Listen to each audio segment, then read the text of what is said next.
NaVi coming in or another in-game leader, we don't know, but just having Twist on your lineup, you gotta be a team up there that is aiming for, at the very least, to be a top 5 team in the world. Now, when it comes to Twist, though, one thing I always spoke to him when it was doing interviews and when they had that incredible run in 2019 with Liquid, one of the things I said to him is, you have the potential to be one of the best players in the world, but he always struggled when it came to those big grand finals and moments like this. Do you think a system with around so many stars and so much potential, if Karrigan's added, it can unlock this whole roster and Twist specifically? I almost feel like it's make or break, James. It's make or break in a sense that, and it's something we cannot really project on or predict. Would the 5 players just become something greater than the sum of themselves, right? Just become a team, becoming something together. Would the chemistry happen? We don't know that. If you can guarantee me that's going to happen, this is going to be fantastic, but we don't know it yet. It's a make it or break it for the guy in the screen right here, because I remember in Bahrain more than a year ago, he was at Blast, he was playing with Liquid. They lost to Astralis in the final, and Liquid were the second best team in the world. I asked Twist in an interview at the desk, why do you seem to be playing more of a supportive role? And he said, yeah, I've been trying to be more of a supportive player. I want to, you know, chime in and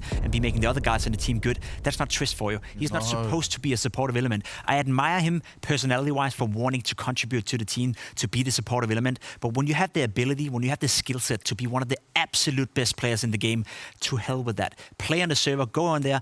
You know, he's one of the best aimers in the game as well, with the highest headshot percentage. Twist have so many skill sets that I don't want to see him be a supportive element in Faze. Unleash the beast and let him do his work. Unleash the beast, I like it. That's certainly what we want to see. Complexity, though, this juggernaut that has struggled with so many issues from start to finish. We saw Yugi come into the roster to fill Poison's role while he's still out of it, and he didn't hit the mark even close to the level we needed. No, he didn't. And complexity rhymes with frustration. That was the story of the end of 2020 now, moving into this event. Poison not playing, that is an issue. You know, if you're Complexity and mostly if you're JKS, I think that's the player we need to talk about, because he was very promising when he joined Complexity. His first event, lights out, but after that, he was quickly disappeared. A player that was in the top 20 in 2020 disappeared. He's at the bottom of the stats for Complexity right now. What's the problem with JKS? I feel so sorry for him. I feel so sorry for him, because I think he felt, you know, he's been within the Australian scene for such a long time. We've been praising him for being, again, a great talent, a top 20 player in the world, definitely had maybe even peaks to be even better. Then you go into Complexity and you think, now is my time to shine. And as you said, it's just been frustration and frustration and frustration, problems and problems and problems. He's been living at a hotel for 3, 4, 5 months, you know, because of COVID. It must be such a tough position for JKS. Sure, we can agree he's not performed well enough. He's not up there where he's supposed to be. But given the circumstances, I completely understand his frustration and his position right now. It must be so tough for him. Well, we're going to learn a lot about these teams as these next few days go on. But another thing I have to do is thank some incredible familiar faces and names from our partners here. You've got to be looking at Betway, CS Money and EPOS, who are all joining us back for the season at Blast Premier. We can't thank them enough for being here, and I can't thank them enough for allowing us to do this job and give us these incredible games that are coming your way today. We've got Astralis taking on NiP coming just after the break. And also later on today, we've got Big taking on OG. We'll see you guys in just a few to kick off the 2021 season. It's the best team to ever exist in Counter-Strike. That much can be said, and it can't be doubted, it can't be discussed. 1 versus 4, and he's gonna get a headshot. Oh, what? No way! For NIP, the next level goes through individual growth. For them, that is the fight, to finally pierce through that ceiling. I like this alternative. Oh my god. Hey there! That's 2. Wow, they have to call that. It's hard to place OG. It's hard to know, you know, what you can expect from them. When they look good, they look really good, but when they look bad, they can lose to pretty much any given team in the entire world. They're very wary of a CT in sight. Not the case whatsoever. Valda finding Keto through the smoke and a frag grenade, but he doesn't even need it. Oh man, poor guy. 3 kills. Oh! Do not sleep on Big Tank. They can play Counter-Strike at a high level. Oh man, he kills RPK and zywoo. Swaps over to the Galil. Santeres. Wow.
It's the best team to ever exist in Counter-Strike. That much can be said, and it can't be doubted, it can't be discussed. These 5 players you saw, and now Bobski as well coming in, they are the best to ever be together, no doubt.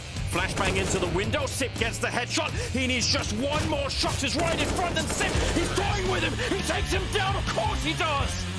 We need to see some fire coming out of NIP. What a round out of North. He is such a god.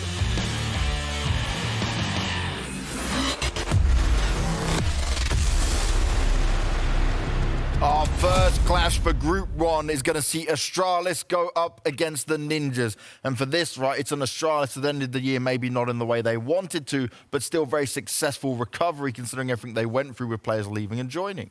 I agree with you. I think what Astralis have achieved at the end of 2020 is pretty impressive. Granted, they are at the top of the charts right now, best team in the world. I wouldn't name them the absolute best team in the world. They are not the unbeatable gods that they were at some point. I was just looking at the results they had through the global finals. All these 3 mappers they've had, they dropped map to EG, dropped map to G2. They got squashed by NaVi at the very end. So this is an Astralis that is dangerous, sure, but they can bleed. They can bleed, and surely they're not back to the level where, as you said, they're unbeatable. But people tend to forget that when they were the best team in the world, they also had a lot of 3-mappers. They also had a lot of close games. But the fact of the matter was that Astralis won every single one of those close games. They had that, you know, whenever it was 14-14 or 15-15, they would always end up winning in overtime or winning whenever they needed to. So, sure, they're not back yet, and we don't really know what's going on within the lineup as well in terms of Bobski. Is he going to be integrated more? Or how are these new coach rulings and the fact that Sipnix is back to a level where you really think to yourself, okay, you cannot remove him from the server. Is Bobski done for? Is Bobski going to play more for Astralis? I have my serious doubts here. And that's one thing, right? We talk about this lineup, we talk about what they're able to achieve and do on a server, but you guys mentioned it. I always look at them as the comeback kings. You can never count them out, no matter how bad it looks. And they still have that ability, right? It is very signature Astralis. The fact that whenever it gets to 30, 13, 14, 14, Glaive or someone else, maybe Zonic, maybe someone else from the lineup will come up with a good idea. And not only the good idea, but you know the clutch is going to go their way. You know in that 3v3 when 20 seconds left, they're going to make the right decision and they're not going to fail you. We just had the zip clip coming in the highlight piece. Yeah. That was a key moment against G2. I mean, they could have lost that series and then Zip pulls a 1v2. And as Jacob was saying, is it random if it happens every time? It might not be. It might not be. It's just the Astralis way of playing Counter-Strike. It's a beautiful way of playing Counter-Strike for sure, but some things they've been having to work on and improve upon. And Dupree was talking to Freya earlier about this, especially around their pistol rounds and T-sides. Glaive mentioned that you guys have been working a bit more on your T-sides. Can you tell me a little bit about that and anything you've been doing personally as a player? Nothing specifically as a player, but I think what we've been focusing on is trying to get better as playing as pistol rounds and trying to not lose the rounds that we're not supposed to, which is usually what happens on the T side, and we get in a really bad shape in terms of economy. From there on, it's just about trying to be as good as we can as individuals and just take it from there. I know you mentioned back at the global finals as well, coming off that player break, you didn't feel like your comms was as smooth as they potentially have been in the past. Is that something that you guys have been focusing on still? Have we seen any improvements in that? I mean, it's all about always trying to be on point with communication. The thing that can't go down is your communication. And I wouldn't say that our communication is going into like massive issues, but it just not has been on point as we wanted to, or it has been as good as it's been previously. So I don't think we put extra effort into trying to like get the communication to be better, other than just reminding ourselves that how important it is, and just trying to help each other whenever people are in a situation where they can't talk or anything like that. Of course, you'll be coming up to face against NIP in your debut match here at the Spring Groups. What are you thinking of them as opponents now, especially with a new player added into the roster? It's always hard to go up against a team that has just made a change in their roster, because we don't really expect them. Like, we don't really know how they want to approach the game and how they want to play. So it's just going to be interesting to see how this new guy is going to fit in and how they're going to do in the future. If he's going to continue like be the in-game leader, or Hampus is going to do it. But it's always a little bit of a struggle. But I think we'll overcome it. Can always be a struggle going up against new rosters like this, right? But one thing Astralis should be very well prepared for is a NIP that wasn't even performing before.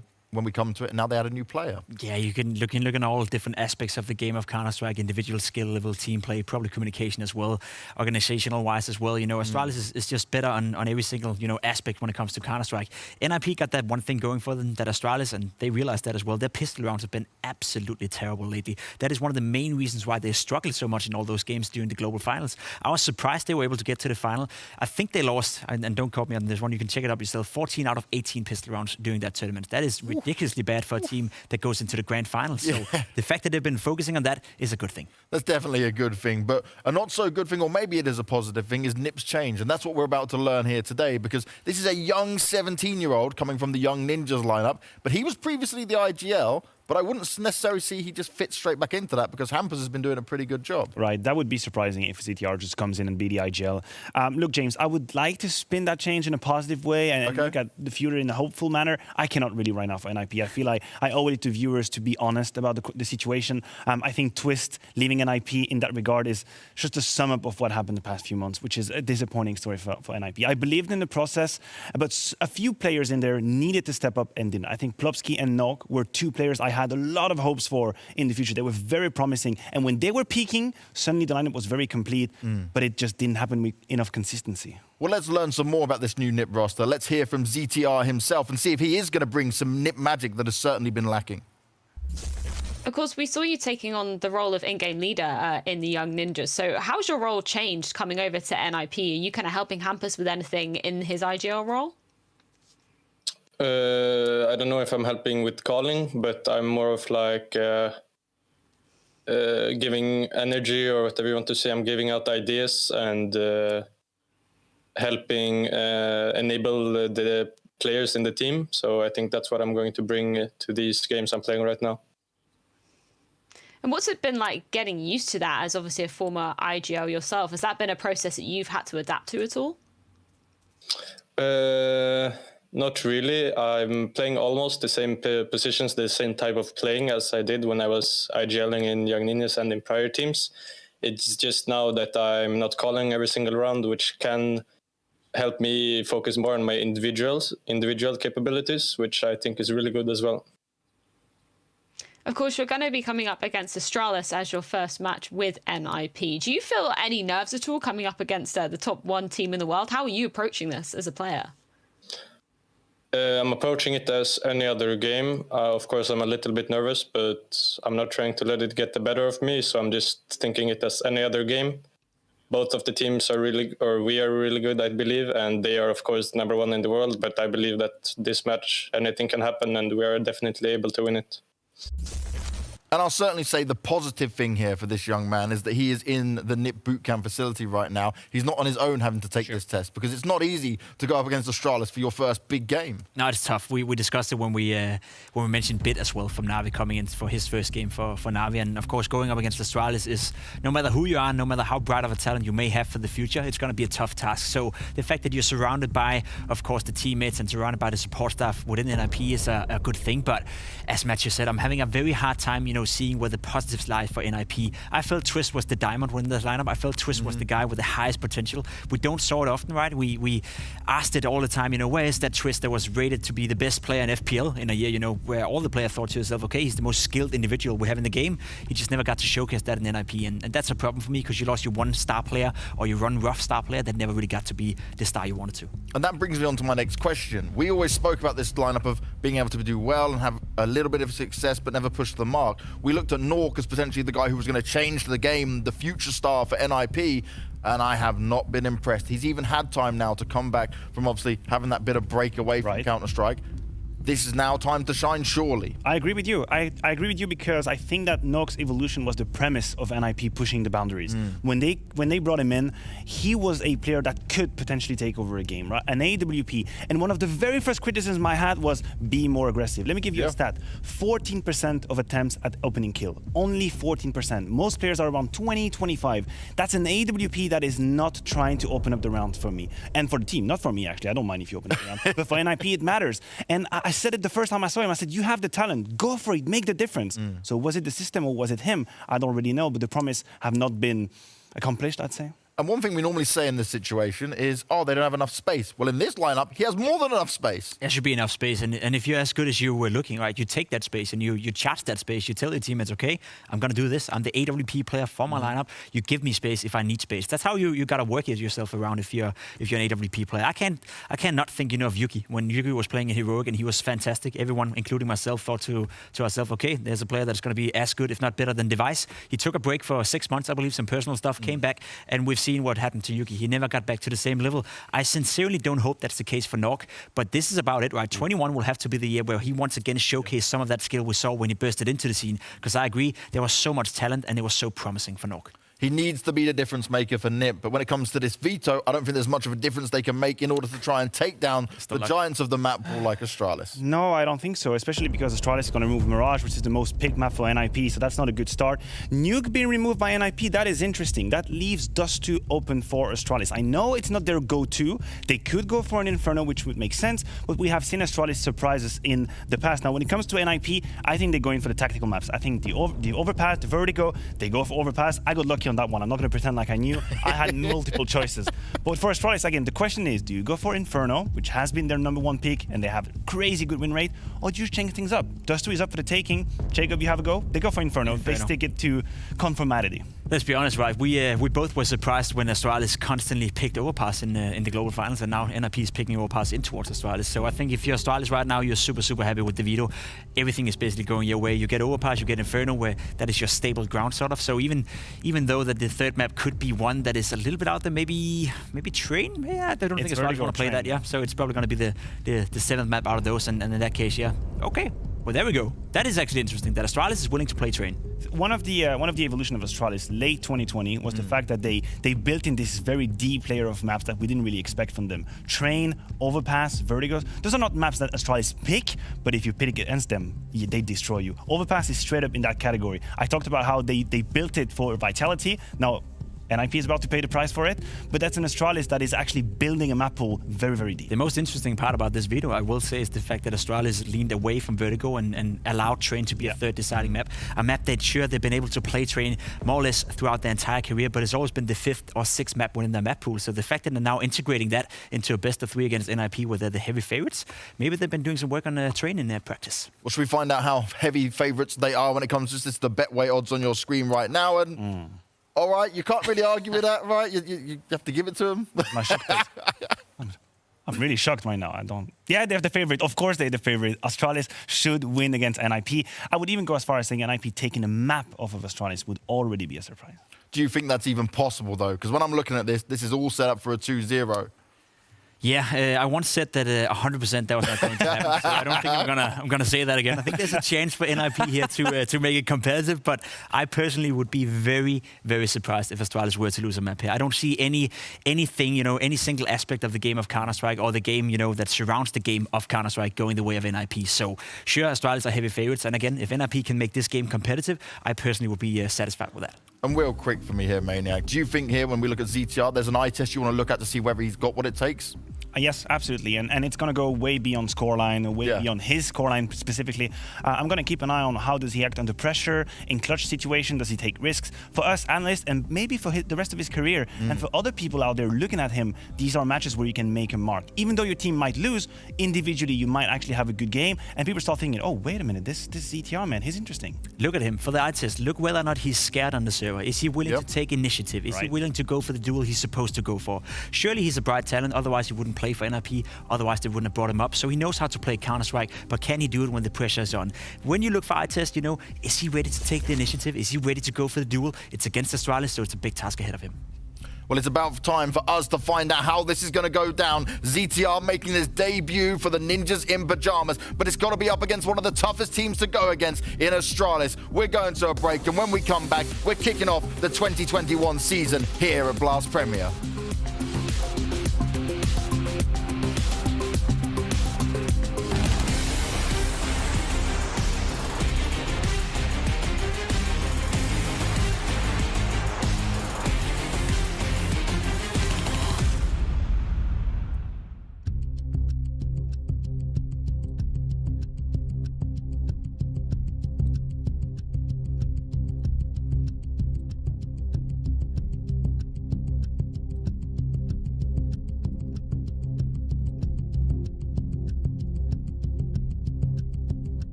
Well, here we go, ladies and gentlemen. We are almost ready with that first game of the season, Astralis and NIP. How are you doing, Samla? Good. I look like a supervillain today. You do. You've gone that route. The reason why is because I was trimming my beard earlier in the hotel and I stopped paying attention for a second.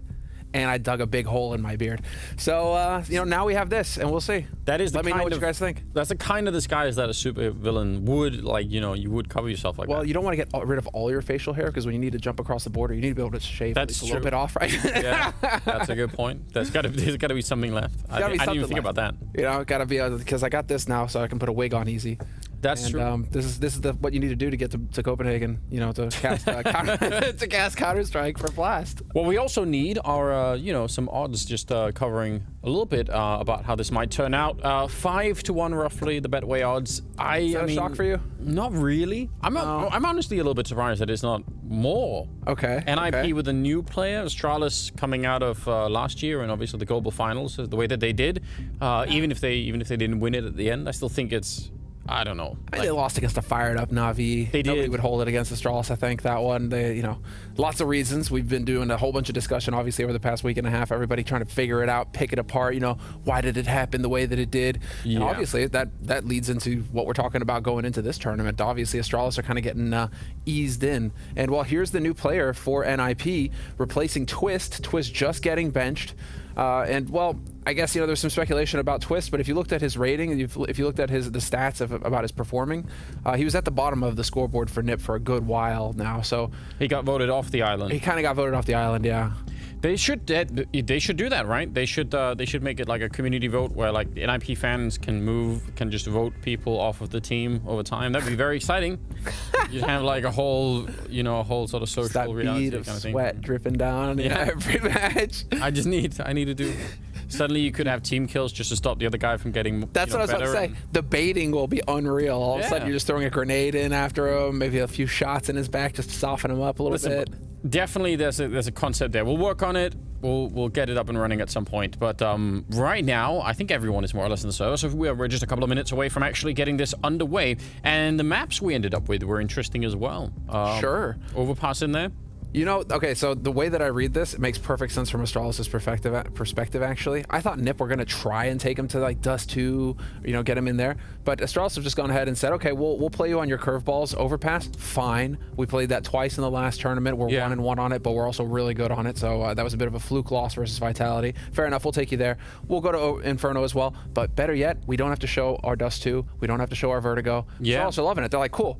And if we go to a third map, it's also a map that doesn't get played much, but pretty much the least played map right now, Train. Yes, it is, sadly. So you can leave it out there. I mean, Astralis, I think, won this veto. They aren't going to show anything to the more capable opponents that they're going to have to deal with in the tournament, and they should be able to take out NIP. They should be able to take out NIP pretty cleanly here. Everything points in that direction. It's all lined up for that. We have pretty much the main story already as we go into this game. So let's see what will actually happen here. It's Astralis and NIP, the best of three, starting off the new season here at Blast Premier. And it's going to be Astralis starting on the CT side. It will be NIP on the T side.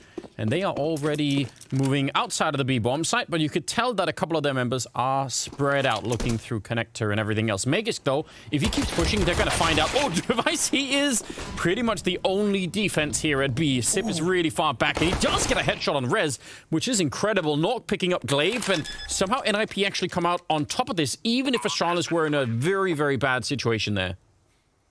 Now they've got the post plant, they've got the man advantage, and Miggy's not going to get that shot.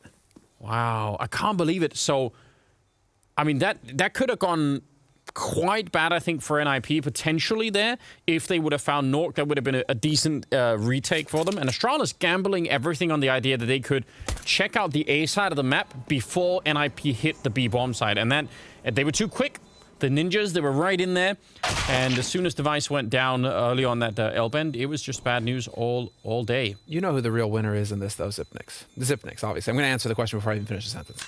But Zip is the real winner because he's already started on his utility damage. He's in there. He's picking it up. Dude, that HE just chucked onto short, chunked 3 guys for 30 HP each. So just so you know, right, Astralis, the best team when it comes to utility damage last tournament, all tournament long against the best teams. They were just doing so much work with grenades. And here in the first round, we've already got Zipnix just getting started, getting in there. Started to build it up. Yeah, we can appreciate that. It must be annoying to play against, just having to run into those grenades all of the time. Agony. But from NIP's point of view, what a great way to get the match started. Made the right call, followed through on it. Again, pistol rounds can be, a bit of a gamble on all sides. And Astralis, I think, were actually trying to minimize how much they had to gamble with things by going out and finding the information rather than waiting around inside of a bomb site. But they got timed on when they actually got the information, basically when it was too late. So that can also happen. Device out here with a scout, and they have deagle, so every tag right here, even if he doesn't finish anyone off, every tag like this is going to be huge. So far, it's only the one. Meg is up close, and he's doing a little bit more damage. Dupree, a bullet here might do it. Hampus and CTR both really low on health, and he's not going to be able to. Jumping past the corner, so still dangerous round here for NIP. They got to be real careful. They're so vulnerable to the deagles and what they're capable of right now. And the deagle scout combination, one shot with that deag, the scout follows it up. Never mind, device is gone, so no more scout, and that is going to be just picked up a little bit of nades. Some nades getting picked up here by NIP, and NIP are just they've chosen to go with like the wrecking ball approach, where they kind of just group up together as a unit and trade. Whole name of the game here is for them to stay close so that they can trade just like that. Glaive gets one, but he's not going to get another. Yeah, I think they've managed to sort of calm things down a little bit here. Sip has another HE grenade, so I for a second I thought maybe he could get there for the bomb plant and just blow someone up. But I think now he could still do more damage, and that would probably still be worth it. Yeah.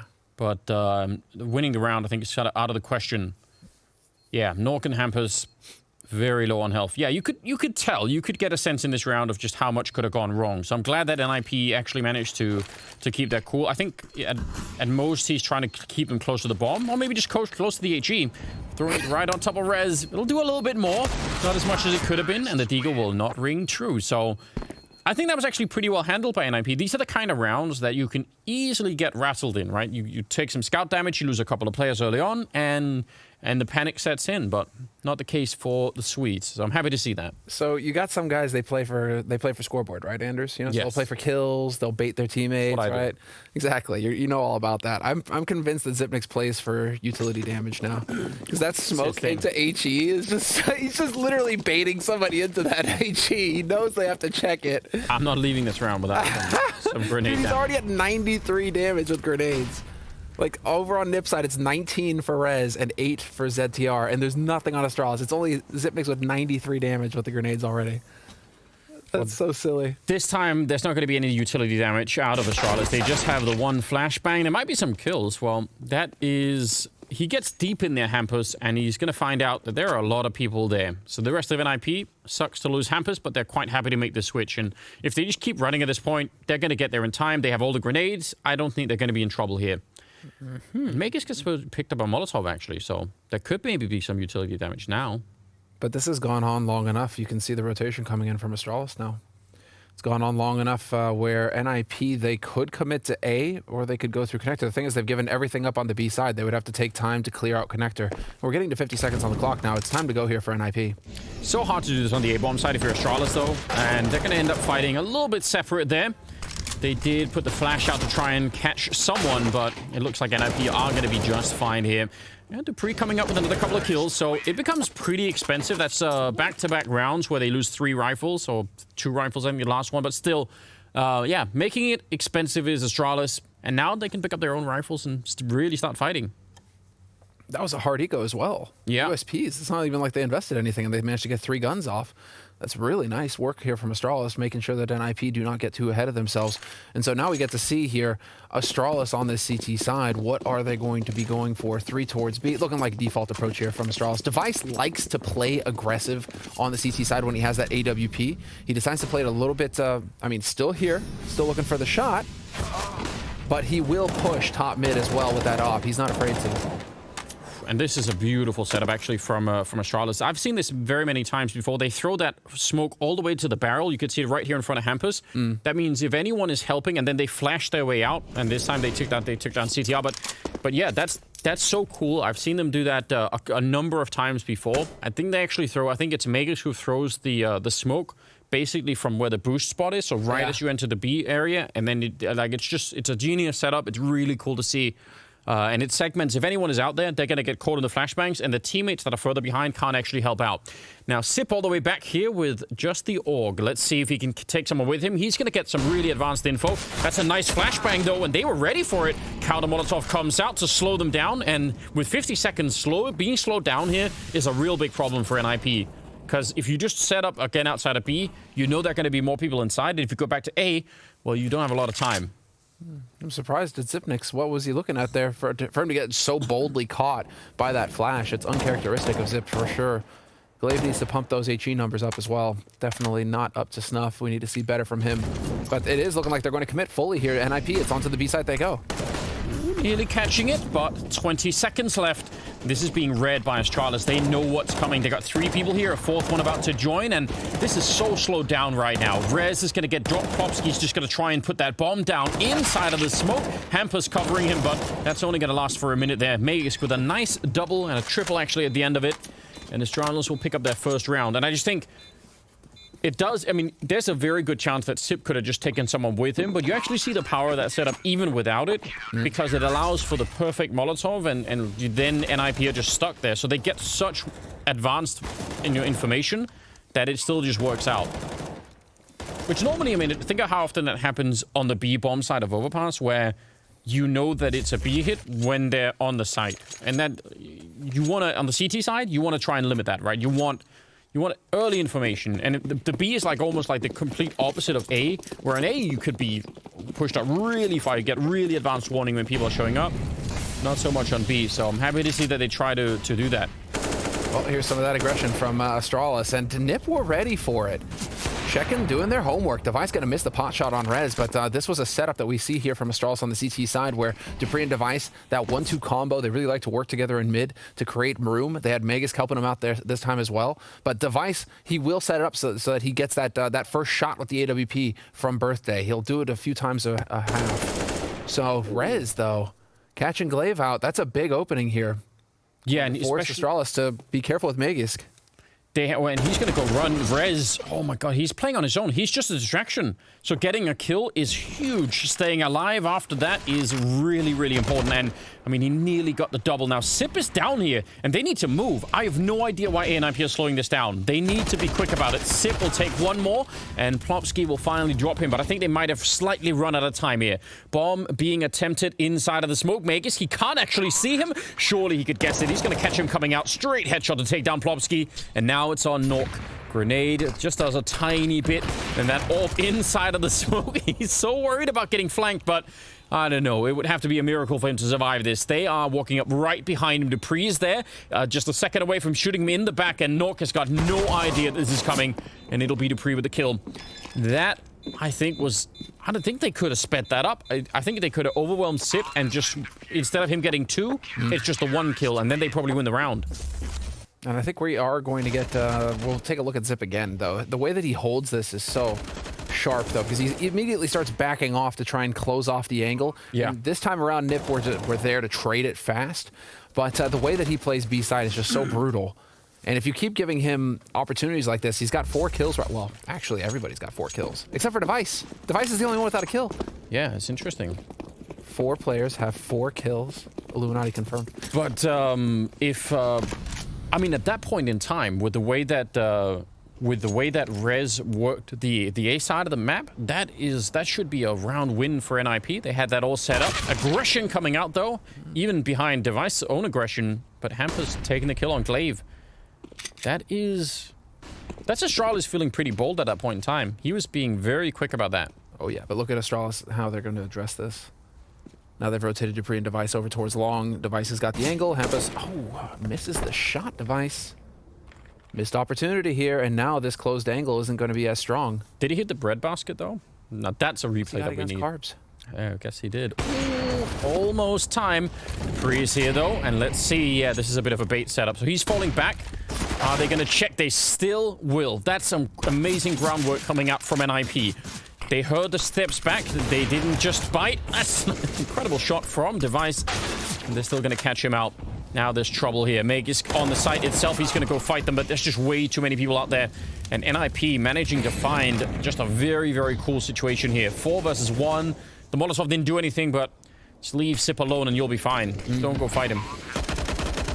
Hoping to get lucky there. Not going to happen. One thing that you can count on NiP, and this is, I think, a trademark of Threat as well, is systematic play. Like, they are very on, like, that. You got some teams that are kind of clever, kind of tricky. If you're not paying careful attention, you know, that they're gonna pull fast ones on you all the time and just really try and catch you off guard. NiP, I don't think are like that. I think NiP are very much more the A goes to B, goes to C. You know, this is how we're going to systematically break down this offense. And so here it's, okay, we get that opening kill on Glaive. Cool. Now nobody goes alone. You saw that, right? They're pushing long together. They're pushing mid together. Nobody goes alone, and we're going to do everything we can to maintain the man advantage as we grind onto the site. So maybe Device gets a pot shot, but then Device gets traded, and we just maintain that advantage. And so Threat really has that kind of straightforward approach to the game, and it's working right now against Astralis. Astralis now may need to start taking NiP seriously and stop horsing around with the over-aggression like we saw from Glaive at the beginning of this round. Yeah, that, I mean, he was aggressive, but he was even being, like, he wasn't being subtle about it. He was being pretty aggressive about getting out there. So he's running. Yeah. Now, I mean, that's also the sort of structure that's in the NIP team. Is also one of the issues with then switching members out, because that obviously changes the structure a bit. So, and it's like this, I mean, talk about aggression. Double man push down into connector, and they're going to fall straight back up with Device. But they're still keeping a very relaxed defense over at the B bomb site, which is a little bit atypical for B on overpass. There are some teams that struggle to defend this B bomb site, even with 4 members there. So some of these early rounds, Astralis are very light on it. Ooh, that's just a scout. That is just a scout. Taking down Plopsky. Ugh, that's so intensely annoying. Yeah, because this is, I mean, a huge moment right now for the Swedes. If they take this round, they're going to collapse the Astralis economy. They're going to be in such a good position. And another tag, this time going over the smoke. This is about to get very, very annoying. Let's see if they can follow through and group up like they did earlier when they were getting tagged up with the scouts. They just executed on that bomb site and made it work. But this time, it isn't just the scout, is it?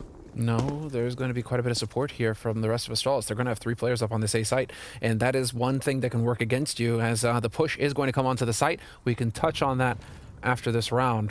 Astralis are in position to hold. There they are. Here come the grenades, forcing him out into the open. Flashbangs, and he should be dead. The whole setup is to try and get that kill on him. Eventually, they'll get the headshot. Glaive also in the corner, and the scout will do more work. 18 seconds on the clock. They need to get that bomb down. It's on the ground. 14 seconds now. They're both coming in from this side, though. No one is flanking, and Nork will take the face-off Device. Dupree trying to stop this. 8 seconds left, but the bomb will be planted. Dupree instantly pre-firing it. And he's got that op on the other side. Nork, if he misses a chance here, he's not going to get another one, and he'll win the fight. That's a nice double kill for Nork. Very solid work.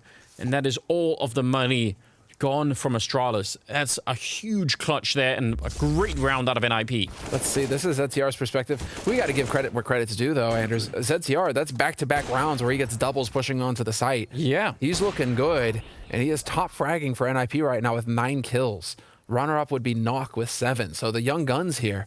ZTR, if he's showing an individual performance like this for NIP, clearly, I mean, there's a bit of speculation coming into this. I saw Maui tweeting about it earlier. I was talking about it on my stream. We're like, we're not really sure, you know, what ZTR brings to the table, but clearly it's not like NiP are just gonna pick somebody out of the, there's gonna be a reason for it.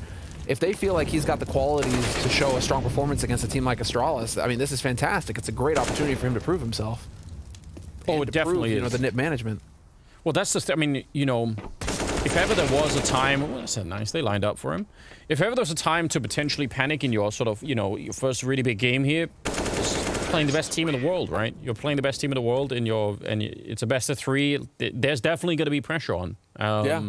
So if he can handle that, he can probably handle almost anything. At least so long as we're just counting the online era. Always is different when we get back to the LAN environment.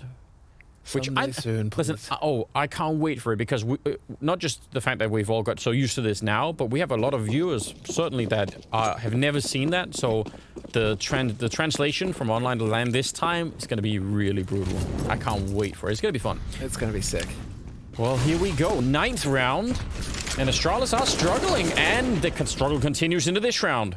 Flash through. Glaive wanted to try and catch them, but instead got caught. That is how that works a lot of the time when you're trying to get those flashes through the smokes there. And now they slow it down. They want to see if Astralis will make another mistake somewhere. They will go aggressive. You could see them waiting on the other side of the map. Well, they feel like Astralis, I mean, the way that this works, right? It's like the jujitsu of CSGO is that now, down a man, Astralis are the ones that need to make a play on the CT side to try and find a kill somewhere or at least get some information as to where Nipper's setting up. Hampus pushing out here. Big opportunity for him to wreck it. Beautiful flank on Magisk, and he gets the second one as well. That is so cool. And he knew that because Astralis had just tried to do that Molotov trick to force out his teammate in sewer. So he felt, okay, two people are going to be engaged in that. One is going to throw the Molotov, the other one is going to go peek. And so chances are they're going to be occupied with that. That was very well done. This, I mean, all of this right now for NIP is really cool. Oh, buddy. Now Astralis, I mean, let's not get ahead of ourselves here. We've still got Astralis on the T side to look forward to. And their T side overpass is solid. Yeah, but NIP have really come to play, right? Like, they're really fired up. Hampers, again, this is a quad kill, and he's just been fighting them straight up. This is really awesome. Great to see. He's 11-4 right now, so this is just very cool to see. We like these kind of stories, don't we? Because, again, in the prediction game that we're playing, oh, that's an ace. Hampers just aced NIP. Well, not NIP, but Astralis all across the map. It took the whole round. He walked through the B bomb site all the way up to A-long and just took them all down. That is so cool. Oh, and I'm just taking a look real quick at some of, because we were laughing about that. This is obviously him just opening it all up on this B side as Astralis are just getting picked off one after the other. Unreal. It's sick. But, I mean, still... This is not how Astralis were hoping this would go at the beginning, being the heavy favorites. No. But then, I mean, that is always the other side of that sword, right, of the blade, is yes, Astralis, you are clearly the favorites, but also you're the only team with anything to lose in this scenario then, right? Because nobody's expecting anything from NiP going into the series. Everybody's expecting something from you. Yeah, that's probably a good point. And you know that many teams will be watching what Astralis are doing and either to counter them in a game themselves or to learn from them and figure out, well, like this, some of their demos are going to be some of the most watched games for sure. So all eyes are on them, and maybe that's also what we're seeing here. Hampus continuing his reign of terror into this round. That is now 7 kills over the last 2 rounds, and he just wants to keep running. Might get caught here, he will with the Deagle, but still, fantastic little run from him. It's going to be 8-2 in favor of NIP right now. I don't think, I was certainly not expecting that. So. No. And I mean, what nobody was expecting either is to see Device just pause out at 4 kills. But Glaive, I mean, keep in mind, Glaive and Zipnix, like these guys were at 4 kills. There's 5 kills, 6 kills on Magisk and Dupree. But like, these guys were at 4 kills at like the second round, third round of the half. And then they just haven't gotten any kills since. That's crazy. Device looked like he was starting to catch up and take the lead, and then he just stopped short as well. And so NIP right now are doing a really good job of shutting Astralis' ability to frag down. And some of these kills, right, are in those rounds that were, you know, Scout Deagle, where they sort of almost managed to win it. So that's, I mean, that's cool, but not nearly as fun as if you can actually start to win some rounds here. So I don't know. I mean, it's a new season, and I think the desk were talking about it, you know, can Astralis hold on to the #1 spot in the world coming out of 2020 and into 2021? Yes. Not that we can judge it on this one map, but certainly, I mean, there's just going to be a lot of competition, right? I think I probably wasn't expecting it out of NIP, but there are teams in the top 5 and 10 that are I think potentially could be trouble for Astralis down the road and could really put some pressure on them. So. You already nailed it, though, earlier, right, Anders, with, like, the online era of Counter-Strike. It's just introduced this level of parity between all of the teams when you don't have to worry about LAN and performing on LAN in front of fans, all of that additional pressure. You're getting these teams all of a sudden that can just, you know, they're playing in their comfort zone. They're in their team room all together, NiP. You know, like, everybody's there. They got the staff behind them. You know, it's true. Everything is set up for them to find success in this scenario. And so, you know, you can get these results that you wouldn't predict otherwise. Look at this deep run. Oh, but Dupree, I think he's got spotted, and there's no cover behind that.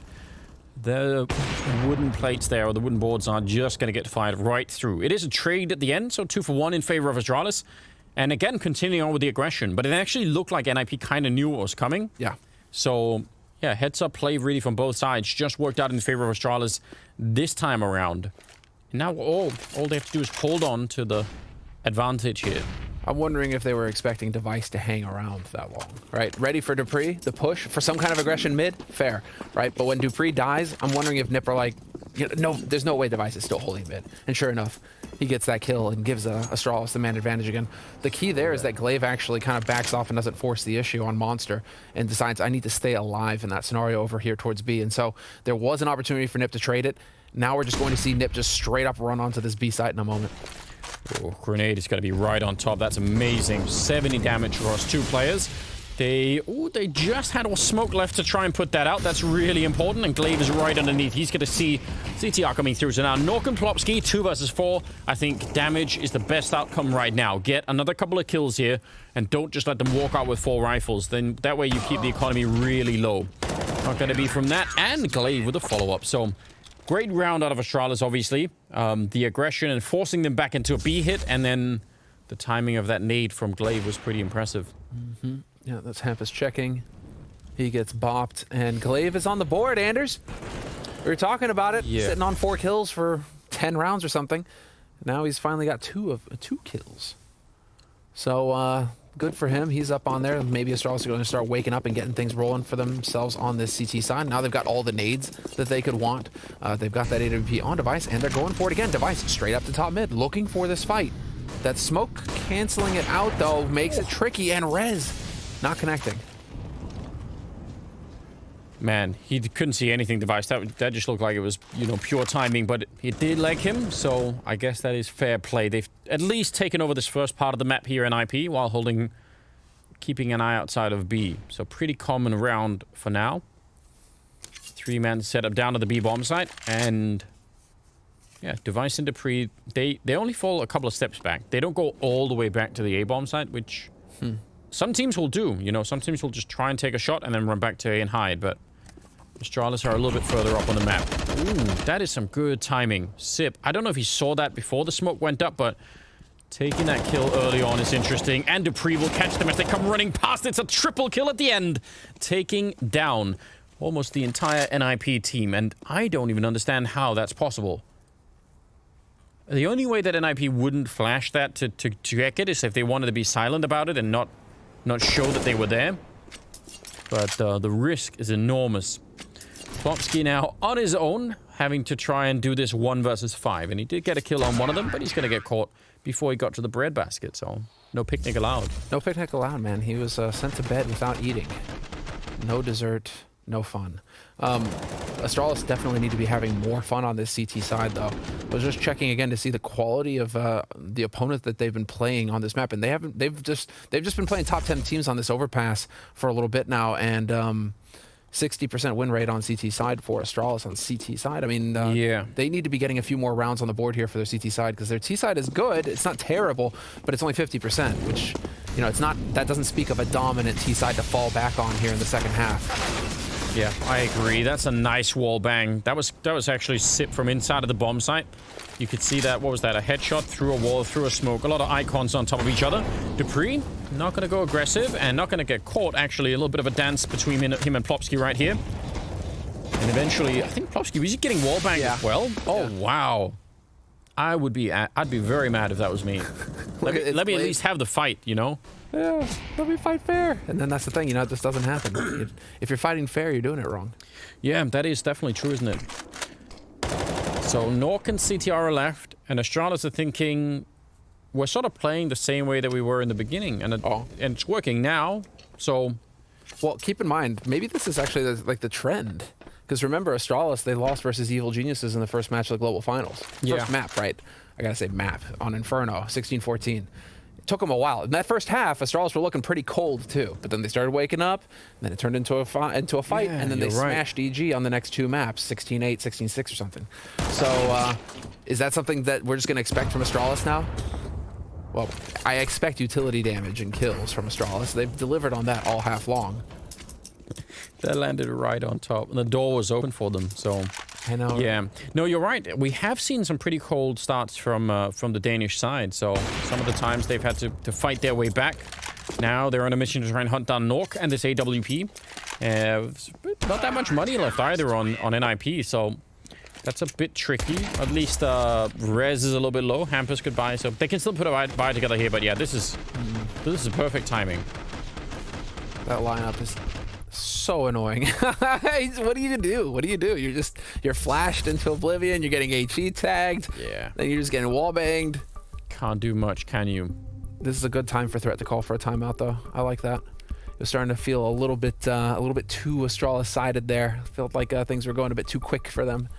It's a really nice return, right? It's 3 rounds in a row where there have been no bomb plants, and I think again, it's interesting to see them kind of just following the same blueprint that they were in the beginning. So I mean, I'm sure Astralis, because it looked like they were really getting beat up badly in some of those early rounds. But I guess in the back of Astralis' mind, they were just thinking, no, we have a game plan and we're going to stick to it, and it will work eventually. I mean, it's also dangerous if you bail on your method of playing the game just because it's not working for a couple of rounds. Like, you don't want to do that either. Sure. So yeah, I guess they just felt pretty confident in doing that, which fair play.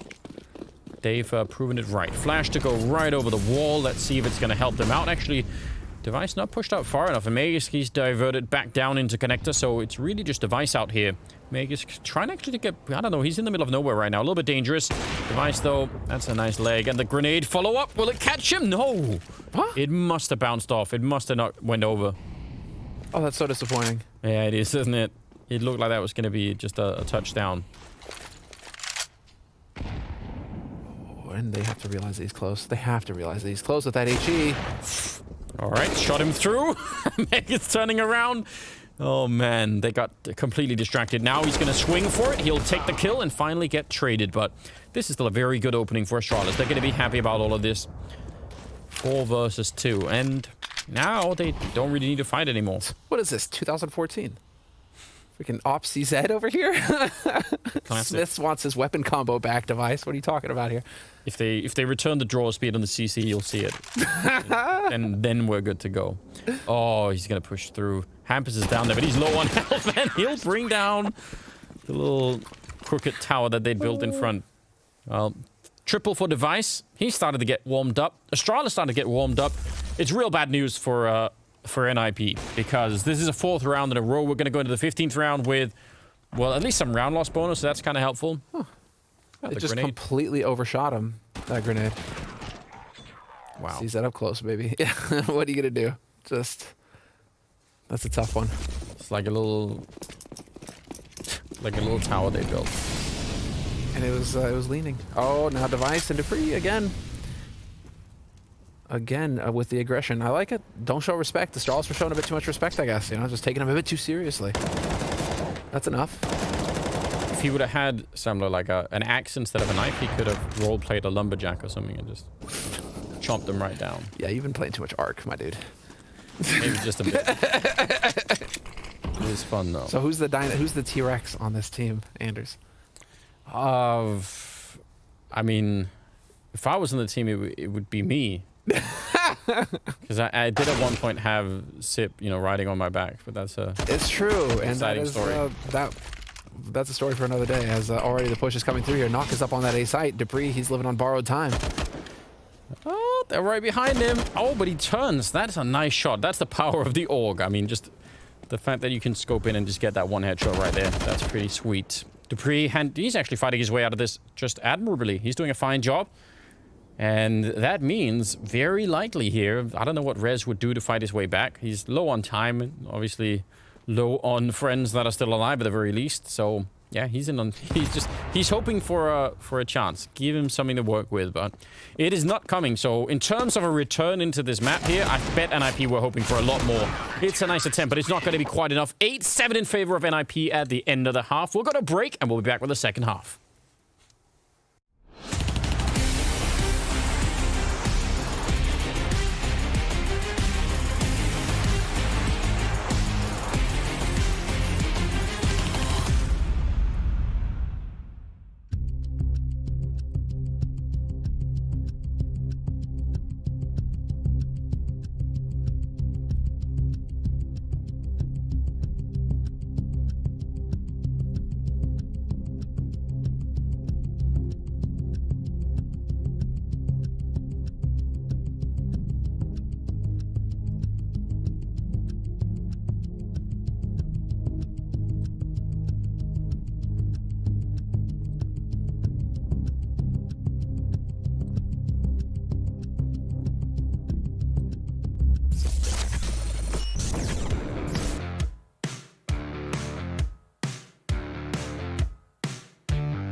And we are back second half here on Overpass in the very first game of the season. Is the NIP squad there? They don't look too sad. They really shouldn't be. I think 8-7 is a pretty good scoreline for the first half, but it could have been way more similar. It could have been even better. Can we just give a shout out real quick to Blast Production for once again just raising the bar, sneaking in a camera, sneaking a camera in for the managers to have, so we get those free cameras. It's not just always the same cameras of the players over and over again. I hope at one point they fit them with like little secret cameras that they don't even know about. Don't even know exactly. And then who needs eSIC? Yeah, we'll film everything all the time. There's a future out there for that. Project eSIC.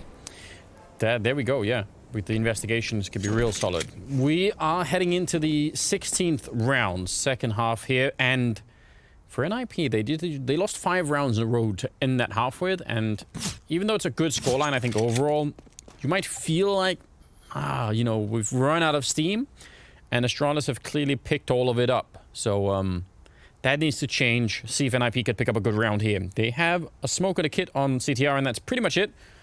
And for Astralis, they have a couple of smokes and a Molotov, so they could get a pretty decent execute in on either bomb site. Don't know which one yet, but let's see if we can find out. Rez and Hampus are right around the corner from where Dupree is, and I'm not sure if there's going to be a little bit of a flash there. Nice shot, but Rez is there. He's in a little bit of a weird position right now. He's got Nork kind of nearby, but still, this is a bit dangerous, and that's a P250. So, could be a straight kill there. Rez is stuck now, though, because Glaive is holding the other side, along with Magus. They're watching. So, Rez is in here, and Glaive wants to get up here and just take out Rez. If you can actually just... Oh, they're deciding to back off. They want to play around on this. Let's see. Plopsky is close enough to hear this info, though. He hears that rotation, and so Nock, you can see already Nock backing off. Rez is out. The rotation's coming in for NIP. There isn't much time here for Astralis to get onto the B site. Yeah, you're absolutely right. 14 seconds. They have a smoke for the bomb, so they need to get in there right now. If they can catch a kill before they get the bomb down there. Oh, what a shot from Nork. Midair catching the bomb. 5 seconds. They have to plant right now. It's going to be down to the very last second here for Sip, and he'll just put it down before he gets a bullet in the face. So now Device after plant here, 1 versus 3, and they know where he's coming from. They almost line up. That's going to be the one, but the bomb is already defused, and NIP will win the round. Man, that shot midair from Nork. What a beautiful kill that was. Yeah, that's a slap right there. We're gonna get it again. Oh, he's running forward. That's amazing. Just sit down, and that is monster. Both pistol rounds picked up now for NIP on this map, and that hurt so bad that NIP decided, or that Astralis called for a tactical timeout. It's too much. Listen, I mean, I think you were calling that one correctly, right? They thought Astralis that they could beat the timing down to the bomb site, but NIP knew. They had, well, almost as many people as they could have had there in the beginning. So that was nice. That was a good rotation to the B bomb site. You really have to appreciate Plopsky's positioning, right? That's the main key factor here, is that it allows for the early rotation. He's up close where you can hear them mid. Like, he's close enough to be able to give sound information to mid, as well as connector, as well as sewers. Like, he is really just in the heart of the map at that point. And so it's so clever having Plopsky positioned there, because he's going to be able to call that rotation. He's going to be able to call it out to his teammates, and they can react quickly. And I'm sure Astralis were thinking that they would be tempted to rotate people over to help out Rez, even if no one was there at the moment. You know, like, they might have been thinking, okay, well, he's been stuck out here for a while. We have him boxed in. Like, surely they're going to send someone to help him out. And if they're doing that, and we rotate to B, you know, we could catch the timing. But it didn't work out that way. No, Nip, that's the thing. They're ruthless. They just written red. You know, he was dead to them already. Yeah. You know, it's strange that it was the Danes that showed more compassion than the Swedes. The whole leave no man behind theory doesn't really apply. No, not when it comes to ninjas, man. Ninjas, you know, there's like, yes, eat the poison pill. You served well. You've been caught. You're no longer of any use. Well. Do we need to in Rez. Do we need to see how this pans out now for NIP? Oh, there we go. Little HE damage. Oh, we'll get in on that. He was already low. I don't know what's happening on the side. Glaive and Rez are sort of close to each other. This is just like 6 people on the map left, and they're just so far apart. So now that's the bomb down with 15 seconds. That's a nightmare. Sip has to fall back, but now Plopsky's pushing out of B. I think everyone has lost control of this. I think NIP might know a little bit more about what's happening, but ultimately, this is just complete chaos. I don't know what Sip is meant to do here. And even if he gets the bomb and gets the kill, he still has to fall back from this position and then try and not get shot by Plopsky. Yeah, this round, I think, is just completely busted up right now for Astralis. He's having to defend himself basically near T-spawn. That kill doesn't matter. That doesn't help them right now. The problem is the bomb. Sip is running for it. He knows he's about to get caught. 14 seconds on the clock. Rez is right there trying to catch him. 10 seconds. And that is going to be the round. Nicely done. Sip, he knew he had to run. That's ridiculous. Just had to keep running, Zip. Why did you stand and fight? You had that smoke in front of you, dude. Well, sometimes it works, sometimes it doesn't, Anders, and that's just one of those times where it backfired on Astralis. He was getting shot. I don't know. Like, what if he had just run? We'll never know. We don't have the counterfactual, do we? So we just have to ignore it. I don't know if he could have got away. Maybe. That angle is brutal. All Rez isn't right. gonna let it slip, man. Rez isn't. He is not going to let a chance like that slip, and that's good on him. I mean, he is. There was quite a bit of talk around him and him underperforming in NIP's past series here to close out last year, to kick things off this year. We haven't really been seeing that carry potential out of Rez that we know that he has. He can go for that kind of hard carry role. Yeah. That's like general malaise on the NIP roster for a long time now. Twist was the lowest performer, and so he's getting benched. He was out, yes. But it's not like the others were, doing much either. So we have to see if this change in roster is going to be enough here for NIP to start turning things around. And I mean, they've got 10 rounds on the board versus Astralis on Overpass. That's no joke. No, looking at the eye test, as people say, early on, it's looking pretty decent. It's way too soon to call, obviously. Don't have a lot of data currently to work with, but right now, I'm pretty impressed, actually. Device taking down Nork with a pretty common boost there. One that NIP themselves tried to do, so that's going to be annoying. And that AK is all they have right now. So if Astralis end up winning this round behind one AK, NIP are going to be kicking themselves for not clearing up what should be one of the easier rounds to win here. And CTR and Plopsky, if they go through, they're going to run it. Oh no, this could be a disaster. They could lose the B-bomb side right now. They're stuck in the tunnel. It's a good job that Plopsky wasn't also pushed into the tunnel. At least he can fall back and try and just play this one a little bit safely until the backup shows up. Molotov to help him get out. Oh, but Sip still runs him down. That was from Monster Tunnel. Hampus in the corner, and no one's checked him. And maybe this will work out anyway. Rez coming up with a big double kill. And I can't believe it. 12 seconds on the clock. Yeah, they could just hide. That is a round that almost exploded right in NIP's face. They cut it so close. But as far as Astralis are concerned, that round's a win. They didn't get a bomb plant, fine, but they made it very expensive for NIP. And so NIP, they don't have much to fall back on now. They're tapping all of their bank going into Astralis' first buy round. And so now Astralis are going to have all the nades, they're going to have all the rifles, and they're going to be able to run a strat that they know works. And it's going to be NIP who are going to be the ones hard-pressed here to stop it. And if they lose this round, NIP, that puts Astralis firmly in the driver's seat going into the rest of the second half. Yeah, it's only a 4-round gap. It's really not that much, so nothing has really been decided yet. It's just too soon to call. But certainly Device has managed to find his way back in the game. That in itself is pretty impressive, considering the way that he started here. He has really come alive. He came out ahead in op kills of Knock at the end of that first half, so that was a big achievement considering the slow start he had to the half. Yeah. He really came online, and he was the only one finishing with over 100 ADR with that quiet start again, Anders. Yeah, like a couple of rounds early on with no kills, and then just got fired up. Yeah. That was his 17th kill right there to take down Hampus, who himself has been playing really well. And it's pretty early on still. A minute on the clock. Bomb is really far back once again, so hopefully there's not going to be the same amount of confusion as in the previous round, but you never know. I'm looking for Rez, and he is right behind that smoke. Yeah. So he's actually, again, kind of trapped here, Rez. He can't get out. Right now, NIP have to pray that this is a B hit, and now I don't even know what you do. You stick in B. If you run back to A, that's not going to work. If they actually come B, maybe you could survive the fight, but... Oh, they are coming. They are showing up. This is bad news bears for Astralis. It very well could be a little bit of a jump. CTR still here, no flashbangs. They nearly line up. He does get a big double. Plopsky still going down, but he continues. Nok with a shot, and 14 seconds left. Oh man, Nok has an HE. If he just waits for Device to tap the bomb, he can just blow him up. He doesn't even have to shoot him at all. Smoke will do nothing. It's going to be a straight plant. He can't even fake it. He's not going to even attempt the nade and just take him down instead. NIP sticking to their gun, sticking in the B bomb site. And Astralis, I mean, normally they are very, very keen to find out these kind of things and make the right calls.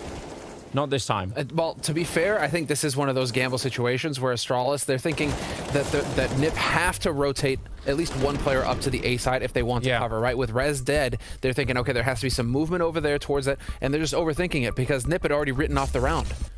Like, this is where it works out perfectly for NiP, where if Astralis go A, fine, we hold on to our guns for the next round, and we're in a good situation, right? We don't need to go into a hard eco if we lose it. And if they come B, well then, we have all the rifles on B. It's all good. And this is exactly that scenario where Astralis, they should be able to shake that round off. It's just like, bad luck, you know? We just, it was a 50-50 in that case, and we walked right into the bomb site that they were just stacking.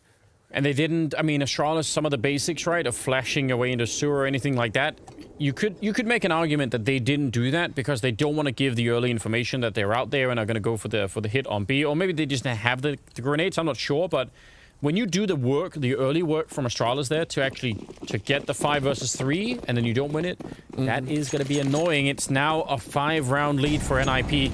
Now, I don't know, their economy is not necessarily that great.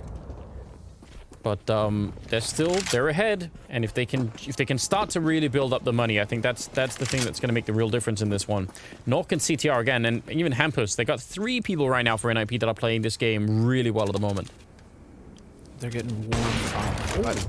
But that needed to be a kill, though. Yep. That probably could have been it. Nok was one of those guys who kind of quieted down there at the end of the first half. And, well, Device took the lead in terms of op stats at the end of the first half. So he had his moments, but he wasn't quite there. Now we'll see here in the second half if he's going to be able to redeem himself or not. Hard rotate coming in here from Astralis towards that B site. They only have 1 smoke and a flashbang now. Astralis are super lethal, especially with the flashbangs on this B bomb site. They have some incredible setups that make it very hard to defend, but not when there's only 1 of them. They may be good at throwing grenades, but 1 is a little bit low. Nearly catching the kill on Plopsky. Is there going to be a grenade for him? Not in time. He still wins the fight, and a lot of follow-up damage. A little bit of a Molotov there to slow them down, but the bomb is committed to the site. It's on that ramp in front of them with about 35 seconds, and Rez is sneaking in from behind, trying to catch Glaive, but that actually gets turned around, and they're going to run back. This seems like pure madness. Now, they will have time for it, but again, if Nok rotates back here, it's going to get interesting. They're selling this with Sip still pushing in, so that means everyone is going to stay on the bomb side. And this time, Astralis have absolutely sold this to NIP, and the headshot as well. Nok was the only one that could have rotated in. That's a really amazing fake, and not without its risks. Yeah. Oh, man.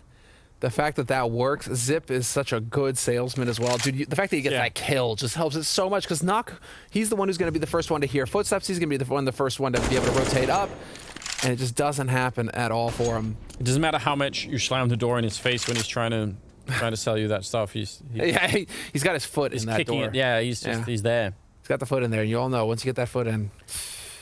Wow, that was very well done, but I mean, I love these rounds, right? It's so much fun to see it, but it's not the kind of rounds that I normally associate with Astralis. No. And again, the risk in having 5 seconds at the end, fair play. They had taken down, was it Nok or Plopsky? I can't remember. Someone was sneaking in, maybe Rez here. Yeah, so this kill, right? That probably is where, so it's Rez. So that's probably where they think, okay, that's fine, we can run back. But what if there is someone else, you know, like up there, someone rotates back and they like 1 kill at the end there and they just lose the round. So pretty risky. But that's Glaive redeeming himself, isn't it? It is, yeah. He's had some really kind of, let's say, weak rounds in the first and at the beginning of the second half here. Ooh, clever stuff. We got the matchmaking strats coming out. I like it. Pull out all the stops. You let them know that you have an AWP now, though.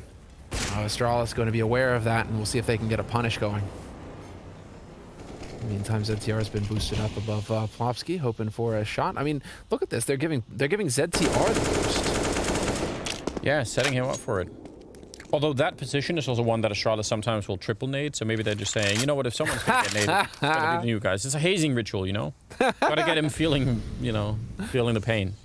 Oh, I want to take a look now. Now that you mentioned that, I want to look at what the stats are for nade damage. It's still actually disgusting. They've got 3 players with over 100 utility damage, Astralis. To give you perspective, right? It's like 162, 149, 135. And on NiP, there's only 118, and that's on res. Everybody else is low 30s. So, I mean, Astralis, just what they can do with their utility is just so bonkers. Speaking of which. Yeah, there you go. Magus with the HE kill on res. You know, it's just like, get out of here, dude. They don't even need bullets to ruin you. Say it here and it pops up there. Yeah, no, it's true. They're really, really annoying with that stuff. Hampus in a lot more danger than he realizes, and the device just walks right in, and that is the perfect opening right here. Even if there were 3 people on the bomb site, they've got no chance at all. That was very interesting, and again, I kind of get it why they wanted to focus on the restrooms there, but someone had to check long, and it would have to be the guy with the orb, right? That never happened, and it kind of blew the whole thing up. Plopsky now. Oh wow, I don't know. Could have been a random shot. Yeah, here's the nade. Oh, it's not even...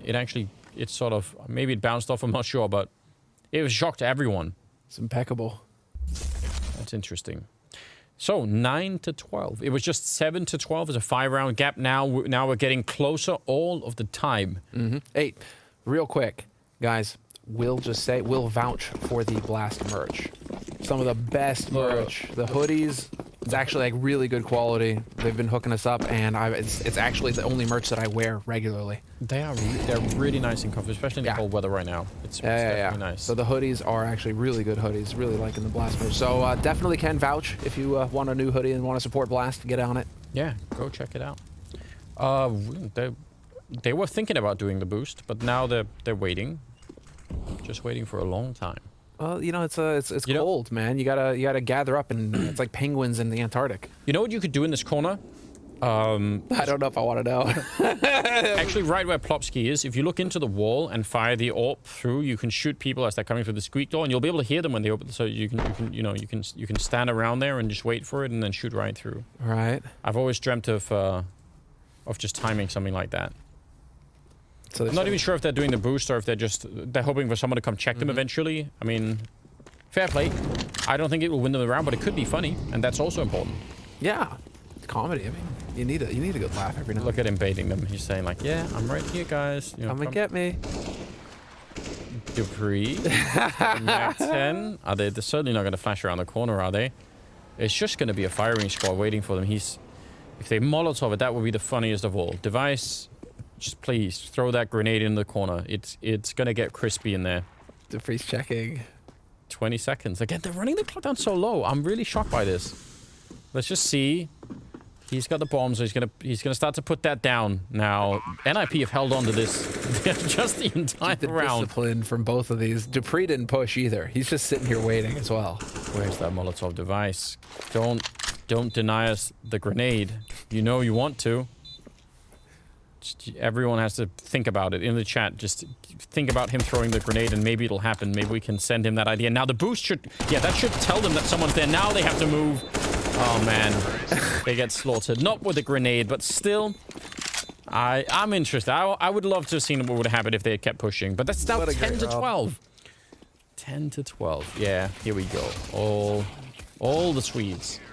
You know, to be fair, Anders, this is actually playing into the trend that we've been noticing on a lot of these matches, is that teams tend to get multi-rounds more often now. It actually feels like it's rare to see the trade back and forth, like we saw actually between Astralis and NaVi in the grand finals, you know, where it was like, oh, trading back and forth. That feels rare, because now it just seems like teams take 4 rounds, 5 rounds in a row. NiP took the first 4 rounds of this half, and now it's Astralis taking 3 rounds in a row, setting themselves up for a 4th here. Yeah, and doing pretty well in terms of not losing too many rifles either. It's true. There has been a fair bit of streaking going on like that. Sneaking through the tunnel with no warning, instant flashbang. They're going to clear the corner and run right onto the site. Doesn't matter if you can see him or not. Plopsky's gone down already, and it just leaves CTR on his own. He's going to get a kill that's really good, but there's a lot more coming in. And backup is just miles away. Rez is still over by the playground. They probably need to save these guns right now and just walk away. That's really dirty from Astralis. The perfect timing to walk through the smoke and just flash your way in. You could see that there was no way, unless Plopsky and CTR just hold the bomb site on their own, they're not gonna do anything. Yeah, this is a good job. Really, really cool bit of timing there. Yeah, very clean. And I don't think that ZTR can feel poorly about his performance right now. He's the top performer on NIP out of all the players right now. Most kills. I mean, he's a top scorer. So I mean, right now, man, what I was worried about would be him kind of struggling and being an opening for Astralis to exploit. And instead, he's showing that he can actually hold his own here against the Danes, which is really cool to see. So curious to see how this pans out here for NIP. But at least as far as this map is concerned, I mean, it's looking like Astralis are very firmly in the driver's seat now in the second half. And yeah, here we have the average damage. Yeah, device still just clearing above 100. But it's just so nuts. I mean, I'm happy for CTR to be doing this well. I think for a couple of different reasons, right? I'm also just I want to see more Swedish talent out there. Yeah, because it's not like we haven't had a lot of new talent. Like, I mean, this team is made of new talent, right? So that's there, but it's Sweden that we're talking about. It's like the Counter-Strike country, you know, true. Forever and ever. So I mean, Denmark's been fighting and overtaking it maybe for a while here, but historically, Sweden's been the place to be. So you would have guessed that was where like a lot of the talent development would have come from. And it's not like they've been doing nothing. I just think they should be doing more. There should be even more, you know, young Swedish players out there that are up and coming. So good to see them come up and get a chance here in NIP. That's really cool. It's unfortunate that we don't have Fnatic competing because they have the other one, right? Jaquinho. Yeah. There's been a lot of focus on the young gun coming into Fnatic and actually looking pretty good. Yeah, and Fnatic have Brolin. I mean, even though he's obviously like a world-class player, I think he still kind of counts as new talent. So it's just, I think the new phase is done with so quick because these kids are so good so early now. Normally, like like it would have taken a couple of years to play someone into how good Roland is, but not anymore. Here's a bit of a trade. Rez actually with an M4 though. Plopsky couldn't get the gun out in time, and he's going to be going down. Glaive with a double kill as they come through to try and help out. That looked like it could have worked. They nearly held it, but now it is all tied up at 12-12. And Astralis, that's a 5th round in a row that they just picked up. They're looking so good at the moment. Interesting though is that Glaive decides to pick up the AWP for Device. Device had the chance to save an op earlier from the one that Hampus had in that troll round where he was going for the wallbang. Yes. Device could have saved the op then, and he decided, and he didn't. He held on to his AK. Quad boost. Oh, it's not looking like it's happening, dude. Sorry. They're denying it. Well then. What is this? Oh, ZTR is getting roasted. He's got to be careful. Device right on the edge. He's got the angle with the op. Can't quite see his feet, although, you know, you've got to be real careful walking around there. Not quite scoped up for that. Rez and Norca pushed up fairly far over on long, so they're going to get some information that not that much is happening. And this looks like it's going to end up something like a B hit. And I don't think they're going to be waiting forever either, because, you know, eventually you're going to be worried about someone pushing up over on the A side, so we'll see. Do you think Plopsky spotted Device out there right now? I don't know. Sure. I don't know if he would have spotted him considering the angle Device was holding. This might get dicey here on the B side. Oh, it definitely will be, and they're really lacking the grenades. Hampus has actually fallen all the way back to the A side. So again, NIP, this defense here at B, I'm not sure it's going to hold. Only Glaive is going to be coming through this direction anyway, so yeah, maybe they can win the fight against Glaive. Even if they don't trade him, even if they, you know, just get the kill like that, they could still be in trouble. Plopsky coming back in, Dupree's right at the corner. That smoke is up to stop any ops from coming in from the sniper spot, and CTI is going to take Sip down. That's a nice kill. That's a super important kill. 30 seconds, the bomb is going to be going down, but NIP have a real shot at retaking this bomb site. Rez is coming in with a really long flank, and I'm not sure Device is even aware of it. He could be dead in just a couple of seconds here. Yep, there comes the sneak. He sees the top of his face, and now it's on. Dupree and Magus, they wanted to boost up to try and get one of them out, but that's not going to happen, and now they're just stood on top of each other. They should be losing this round here, Astralis. Down to one man, and this Magus keeps spinning all over the place and gets taken down by Nork. Close combat with that AWP, and that will be the round for NIP. such a close run affair, and I think a lot of that hinges on Xyp9x. I'm actually surprised to see him go for that push into sewers, or rather, you know, because you know where ZTR is at that point. And so, you know, going in, trying to find that kill might have been what opened it up for NIP. They don't have to worry about that flank anymore, and ZTR can get much more involved, rather than Zip just kind of holding and waiting for the retake to initiate.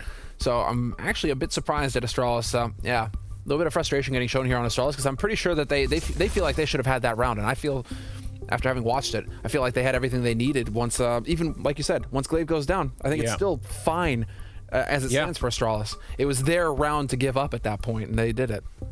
It definitely looked like it. I mean, listen, fair play again to CTR in there, just doing his best, right? But 13-12. Coming off of a 5-round losing streak. Let's see. Let's just see. NIP have plenty of weapons here. But Device buys into the AWP again. Really? So they saved it last time. Now he buys into the AWP. It's because they have so much money. Just wanted to spend it on something. Do you reckon that's that medalist, Olympic medalist, the new health coach they've got standing behind him there, Nip? It was hidden in the announcement with Twist being benched that they'd actually hired a full-on coach as well. It could well be. There are a lot of people behind them, so you know they've got some focus on them here. Hopefully, it doesn't add to the pressure, but it doesn't seem like it is. Glaive goes down. That was through a smoke. That was Nok just pushing up to that corner and taking the shot blindly, and it worked out. Now we're going to see an attempted boost to try and look over. Now they could try and catch Plopsky here. See if they're going to be able to line it up well enough. Dupree jumping right up. He's in position for it. The flashbang is set up from outside. Oh, he should have got the kill already. The fact that it takes an extra second and they have to re-peek it is so dangerous. But that was Sip who set up the flashbang so that the guy at barrels, I mean, even if he was looking at it, he would be blind. That is a very, very well-timed flash and just a nice execution of that, even if it took a second longer. Rez, though, is pushed up again, and he was instrumental last round in taking down Device. He could be even more important this round. But again, they dropped that bomb behind, and now Device, he knows that his teammates are showing up to watch his back. Rez is going to catch him in the open, but he gets spotted. The timing doesn't work out for him. But he's going to be able to buy a whole lot of time here, and Meg is realizing that the bomb is at risk of getting blocked off. He's going to back off to pick it up. There was a chance. Yeah, this is actually, I mean, again, no kills. He's just bought at least 10 seconds, and that's, they don't have that time. 28 seconds on the clock right now. They're running back down to the B bomb site, and Rez will catch Device. This is huge. Hampers and CTR down here, though. They're the ones that can still try and hold on to it. A little bit of a spray, and he's going to get instantly traded. So the bomb will still go down, but it is a 2-on-2, and there's Rez. This time, the flank will not work out. It's all on Nok, and he's... Oh, no! Oh, no! It only put out half the fire. And that is just too much to deal with, and he's going to burn alive. That is so unfortunate. 13-13, but... Man, I mean, that's... I just like everything about this round from Rez. I think what he was doing out there, especially once he got caught just buying the time, I think that worked out really well, but still wasn't enough. And I think Hampus and CTR, I don't know... I think they could have probably held that a little bit longer. I think they could have done more. I'm assuming they were out of grenades, because otherwise I think they would have just stalled Astralis down there, but... That was close. Really thin margins here. 27th round is coming up, and let's just see. NIP are out of money, though.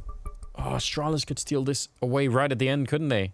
They could actually walk away with something here. They certainly could. What I was kind of looking at here, actually, is the number of trades that they had going. This was actually one of the things to take away from the global final, is that Astralis, they have insane utility damage, but their trade percentage was actually a little low. It was relied a bit more on duels, it felt like, on Astralis. So it was just a little off when it came to the executes. That was one takeaway from here, from that take, is that they were all very well spaced out to just trade instantly. And so even with, you know, ZTR being alive there in front of Monster, he's not getting a double kill. He's getting the first kill, and then he's getting traded. And so Astralis showing that they have the fundamentals as well to fall back on. That was Rez just playing around in the birthday party. He took an extra slice of cake, and Device, not going to have that. What's your favorite cake, Semlo? Favorite? Yeah. You know the lemon bars, the lemon cake with the powdered sugar on top? All right. It's criminal. I could eat that for, you know, it would just be bad. You got to keep it away from me. Okay. I feel like that's a rare choice.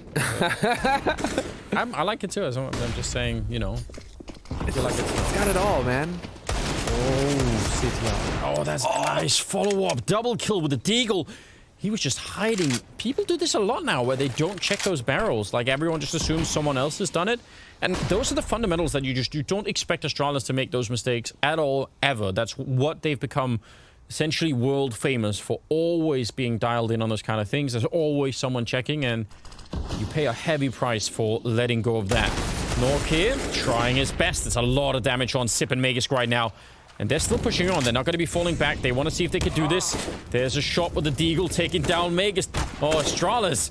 This should have been an easy round. It was just all there. You got the opening. You were just up against pistols. It should be no problem. And instead, it's falling apart now. 20 seconds, 1 versus 3 against Sip, and they'll win the fight against him.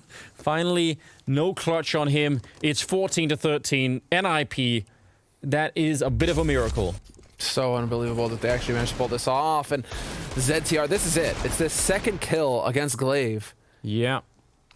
That is the key shot. Look at the bomb. The bomb dropped so far back on the site initially.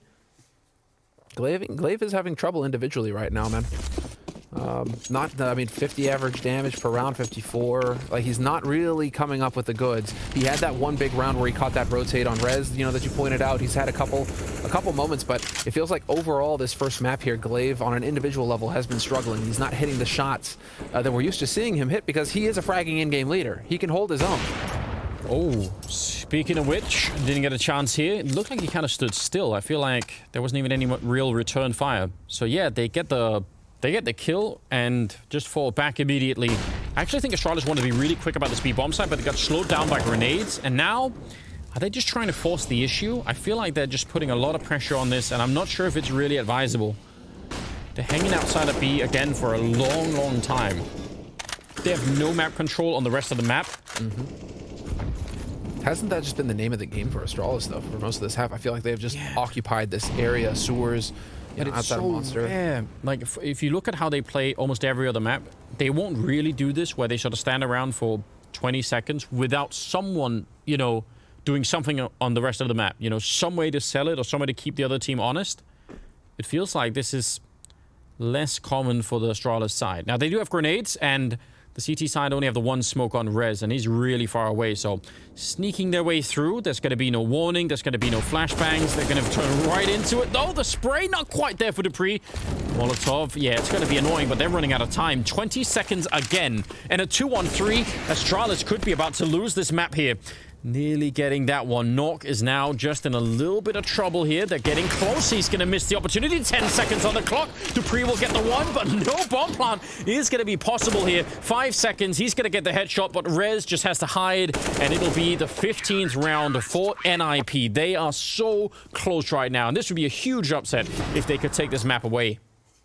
This would be a big deal, and it would actually start to make you wonder a little bit about what Astralis' game plan is coming in on Overpass. Because I mean, they picked Overpass into Vitality, and we all had the impression, you know, during the Global Finals, right, that this was going to be like one of those trump cards for Astralis, considering they absolutely demolished Evil Geniuses on it earlier in the tournament. So you're thinking, okay, Astralis, Overpass could be a nice pocket pick that they can have when they don't want to play Dust 2 or don't want to play Inferno. And yet here we are. We find ourselves once again with Astralis struggling. And just struggling to find kills on an individual level right now. Astralis, I mean, they've got the money to buy the guns. They're just not hitting anything. Yeah, I mean, he was set up, Magisk, for that push. And he's being pushed by FAMAS. And he still loses the fight. Very bizarre. And losing to a FAMAS, it never feels good. That's a nice shot, though. From Dupree, he'd read that. They need to get this into overtime to try and recover themselves a bit here, Astralis. Which is definitely possible. Rez has been found out. Device. That's not going to be a good idea. No, but it is keeping them honest. I mean, if that is one way that you want to approach this, by keeping over here in sewers, outside of Monster, keeping on the B side of the map, NIP, they still have to have players over here on A. They still have to have Rez playing around restrooms or around long. And so it's keeping NIP honest in a way, because I mean, NIP are just trying to be one step ahead of Astralis. Eventually, Astralis are going to come back over towards A.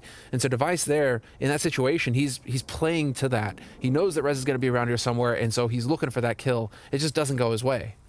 Well, here we go once again. 30 seconds on the clock. Sip going to clear the corner, but Popsky will take him down And now it is all on Dupree. He goes down. Now the bomb is making its way into the bomb site with 25 seconds. And NIP, man, what a way to start this new season off. I'm really impressed. Device, I don't know how he could make it through. The fact that he's even still alive is incredible. There it is, 16-13. NIP taking down Astralis on the very first map on Overpass, and with a brand new lineup as well. There's so much to think about here. I think that's very impressive. That's a really good look for the Swedes. Absolutely. Fantastic. I mean, they make a change and they get a big win against Astralis on the first map. It's not the best of 3 yet. It's worth pointing out, guys, that they need to win 2 maps to win the series. But one thing that's going to be really fun to see here is how this goes on Inferno, which is Astralis' map pick next. Oh. That's where they lost against Evil Geniuses 16-14, you know, to kick off the year with the global finals. Here they just lost on Overpass 16-13. Yeah. Now, if we hold to my theory from earlier, Anders, like, it's just the first map. They're kind of getting things warmed up, Astralis. They're going to take this break, and they're going to come back. And if it goes that way, the way it did in the global finals, yeah, it should be that lighting up nip on Inferno. Yeah, that's a good point. Should be. I think it's going to be really tough for NIP, but I look forward to it now. Either way, I'm impressed. I think they did a really good job. So let's find out. We'll go to a break. We'll back the desk, and obviously the second map. Stay tuned.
It was Nip's map pick of Overpass, and they do manage to take it over the line as the new young ninja in ZTR comes in, and from an eye test, he managed to stand strong and put the hurt onto Astralis in many rounds. Maybe one of the better rookie starts we've had here. It was a great start for ZTR, and that amazing start at that. 25 kills for 21 death. Some key moments, obviously we are going to talk about some of them at the desk today.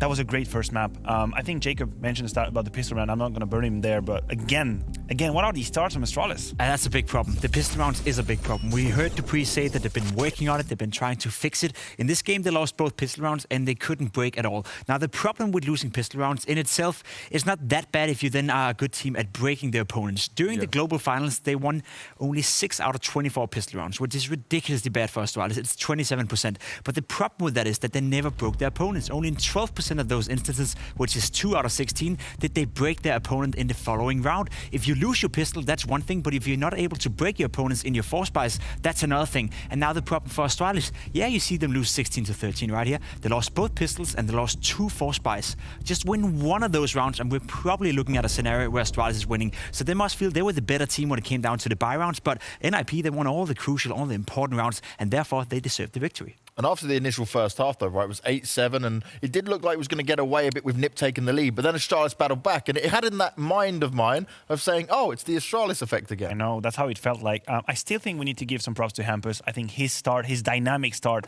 probably was the reason why NIP were able to pull out that 8-2 lead. He started first with the pistol round conversion and then first gun round, and then Hampus found so much space on the A side, pushing towards bathroom, being a nuisance. We see here 3-0 scoreline. He's opening up monster. Then he's punishing the aggro towards bathroom. Again, he's in banana now, taking the space off of the good flash. Now indoor, you can see how many different locations Hampus had impact on that T side. Granted, Astralis put up a very good comeback from 8-2 deficit, but this man right here, he was one of the main reasons why NIP had a good start. And then, though, right where you think Astralis are going to have their chance to take it, the Ninjas bounce back and they manage to push them around. It's this playing from behind effect, or maybe when the pressure's on. I think it was impressive that they showed that kind of resilience against a team like Astralis, because you're right. I was sitting with the feeling as well now, okay, sure, Astralis, you lost both pistol rounds, but you're going to fight your way back. Yeah. And they were looking good in most of the buy rounds, right? They were, I felt, the better playing team in some instances in the game, but whenever it came down to the nitty-gritty, whenever NIP had to win a round, they did it. They showed the presence, they showed the composure, and I think you mentioned it as well, CTR, right? Not only did he have a good game when it comes to the frag rise as well, but he found impact with his kill, right? He stayed alive and he played smart. We talked about the eye test as well. I didn't see many mistakes from him, if any at all, and to do that against Astralis in a game where there's so much pressure on is very, very impressive. And we can only know, right, that he probably hasn't had a massive amount of time to play with the Ninjas at this point. No, probably not. Probably not. And I think it is something that Enders mentioned at the cast, is that in terms of pressure, it's probably the best game to start, right? Because whatever it is you do, people won't really hold it against you. It's the first game you play with NIP. You're going up against the best team in the world. You've had few days to activate at max, so just have fun. But we've seen players disappear in that kind of circumstance. I think Bit is the one that we need to mention. Yeah. But for ZTR, man, what this first map was amazing. I have to be careful. We've been excited by players in the past. So I'll take a deep breath. I had it in the back of my mind. I wouldn't want to say it. But ZTR, that's a great start. Now, Manic, you also pulled out a round for us here that you wanted to take a look at, right? What are we going to be looking at this time? Yeah, we are going to go to round 13-13, round number 26. Okay. I think this is where everything fell apart for Astralis in a very non-Astralis-y way. It starts with a 5v3 on the B-bomb side with 1 minute and 13 to play. And the man that we just mentioned is about to make the difference. He let Dupree goes by, then Glaive somehow misses the trade. That second kill onto Glaive, that's everything. It's now a 3 versus 3 with 1 minute to play with. And NIP, they'll show resilience, they'll show patience. They'll just wait behind smokes. They'll give the time. We see now 35 seconds left.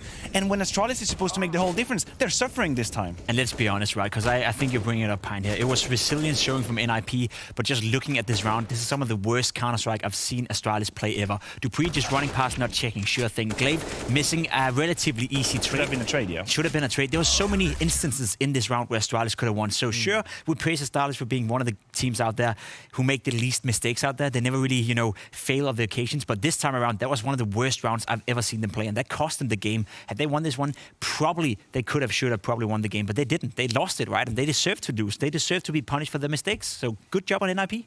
Now, when it comes to punishing mistakes, though, we see Astralis pick into Inferno. We're happy with the choice, but they've had some of these up and down games, right? We've seen it. They lost to that EG in the opener all the way back at the global finals. They've had some games where they can look very convincing, but I'd still say at times it's hit and miss. I know. I agree with you. I think that loss against EG kind of left us with a feeling of uneasiness when it comes to Inferno. It is still one of their very best map, one of the highest first pick rate. They have also plus 70% win rate as well, so it's a good map. I don't think we should ever question Inferno for Astralis. They have the ability to have good T sides.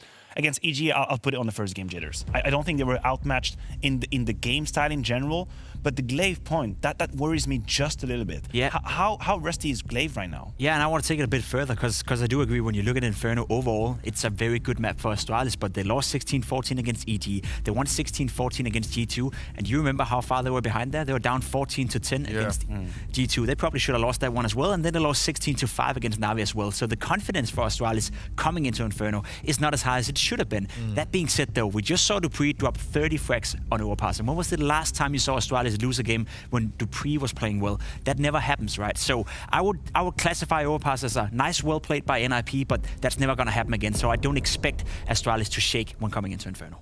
And how do we look at the preparation here, though, right? Because at least for NIP's sake here, they could probably guess that Astralis were going to pick into Inferno and be themselves in the best position for this match. Yeah, you're right. I mean, if you're NIP's coaching staff, then Inferno is the first map that comes to mind as what would they pick against us. They knew if they were going to go into this veto removing Nuke, which they did, then Inferno was the next one on the list. So you might as well prepare like the absolute anti-strategy game plan that you can. You have no chance, just take it, go all in anti-strat. I still think that for now it's just one good map for NIP, which we still should classify as a surprise. Yep. But if they were to beat Astralis 2-0, man, that's an earthquake. Even if Astralis were to beat NIP here 16-5, 16-10 on the next two following maps, just the fact that they were able to beat Astralis and Overpass and show glimpses of what we can expect for the future, to me is already a little win for NIP. I think they've deserved the respect that we talked about coming into the game. So well done to NIP, but when it comes to Inferno, I would be super, super disappointed in Astralis if they cannot win that one. Well, we've got the Betway odds on your screen right now, and it's looked a little bit nicer for NIP on Inferno because of that performance, but have they done enough to try and take the win and take down Astralis 2-0? We're about to find out after the break. The NIP's eye test is looking good, but Astralis, they're known for being the comeback kings. Let's find out if they can do it again.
Welcome back, ladies and gentlemen. Second map is coming up. It's going to be Inferno here between NIP and Astralis. What a great way to get started with, you know, just not what we expected. We were writing a different story, but NIP just don't care.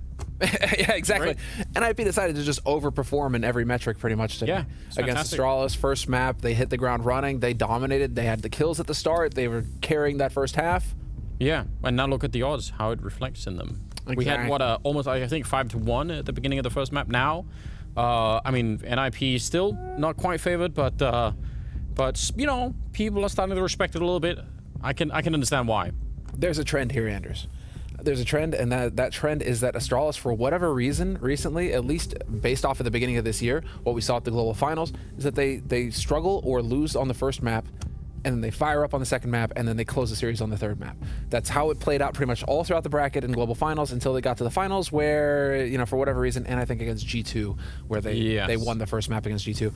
But like, just very, you know, it's like there seems to be something going on here with Astralis where they aren't quite firing on all cylinders on the first map, but going into the second and the third, they start to come into their own, and it goes from there. So now I'm excited to see, do they prove me wrong or not here? How does this play out on the second map? You have to still think there's a very, very good chance that Astralis will take away this map. And look, here's something to look out for when we get into the map for you guys. Because I mentioned this when they were on the T side of Overpass, how Astralis would take up a position, let's say, outside of the B bomb site and never check the rest of the map for a long time and just wait around and not get any, you know, map info on the rest of it. Now, on Inferno, this is a map where they are very, very good at doing that. I almost never see Astralis you know, go on banana and not have someone check, let's say, the A apartments or top mid, at least, you know, slightly before they do the execute. Usually they're pretty good at that. So I want to see if they're still remembering that, because that version of Astralis did not look like the one that I normally think of when I see that name. So we'll see if Inferno's going to be different. We're heading right into it here. So Astralis going to be on the T side, NIP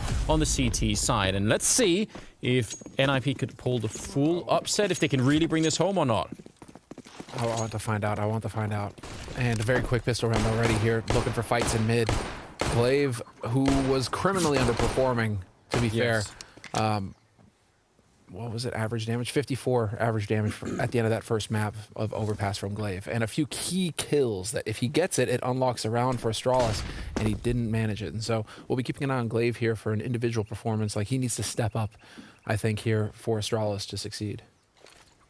I definitely agree, and you know, winning a pistol round would be nice too. That could be helpful. Flash over the corner. North knows what's coming, and he's still going to be just a step away here. Nearly made it around that corner. And now they're going to be wrapping around to the B-bomb site through CT spawn. This is pretty dangerous now.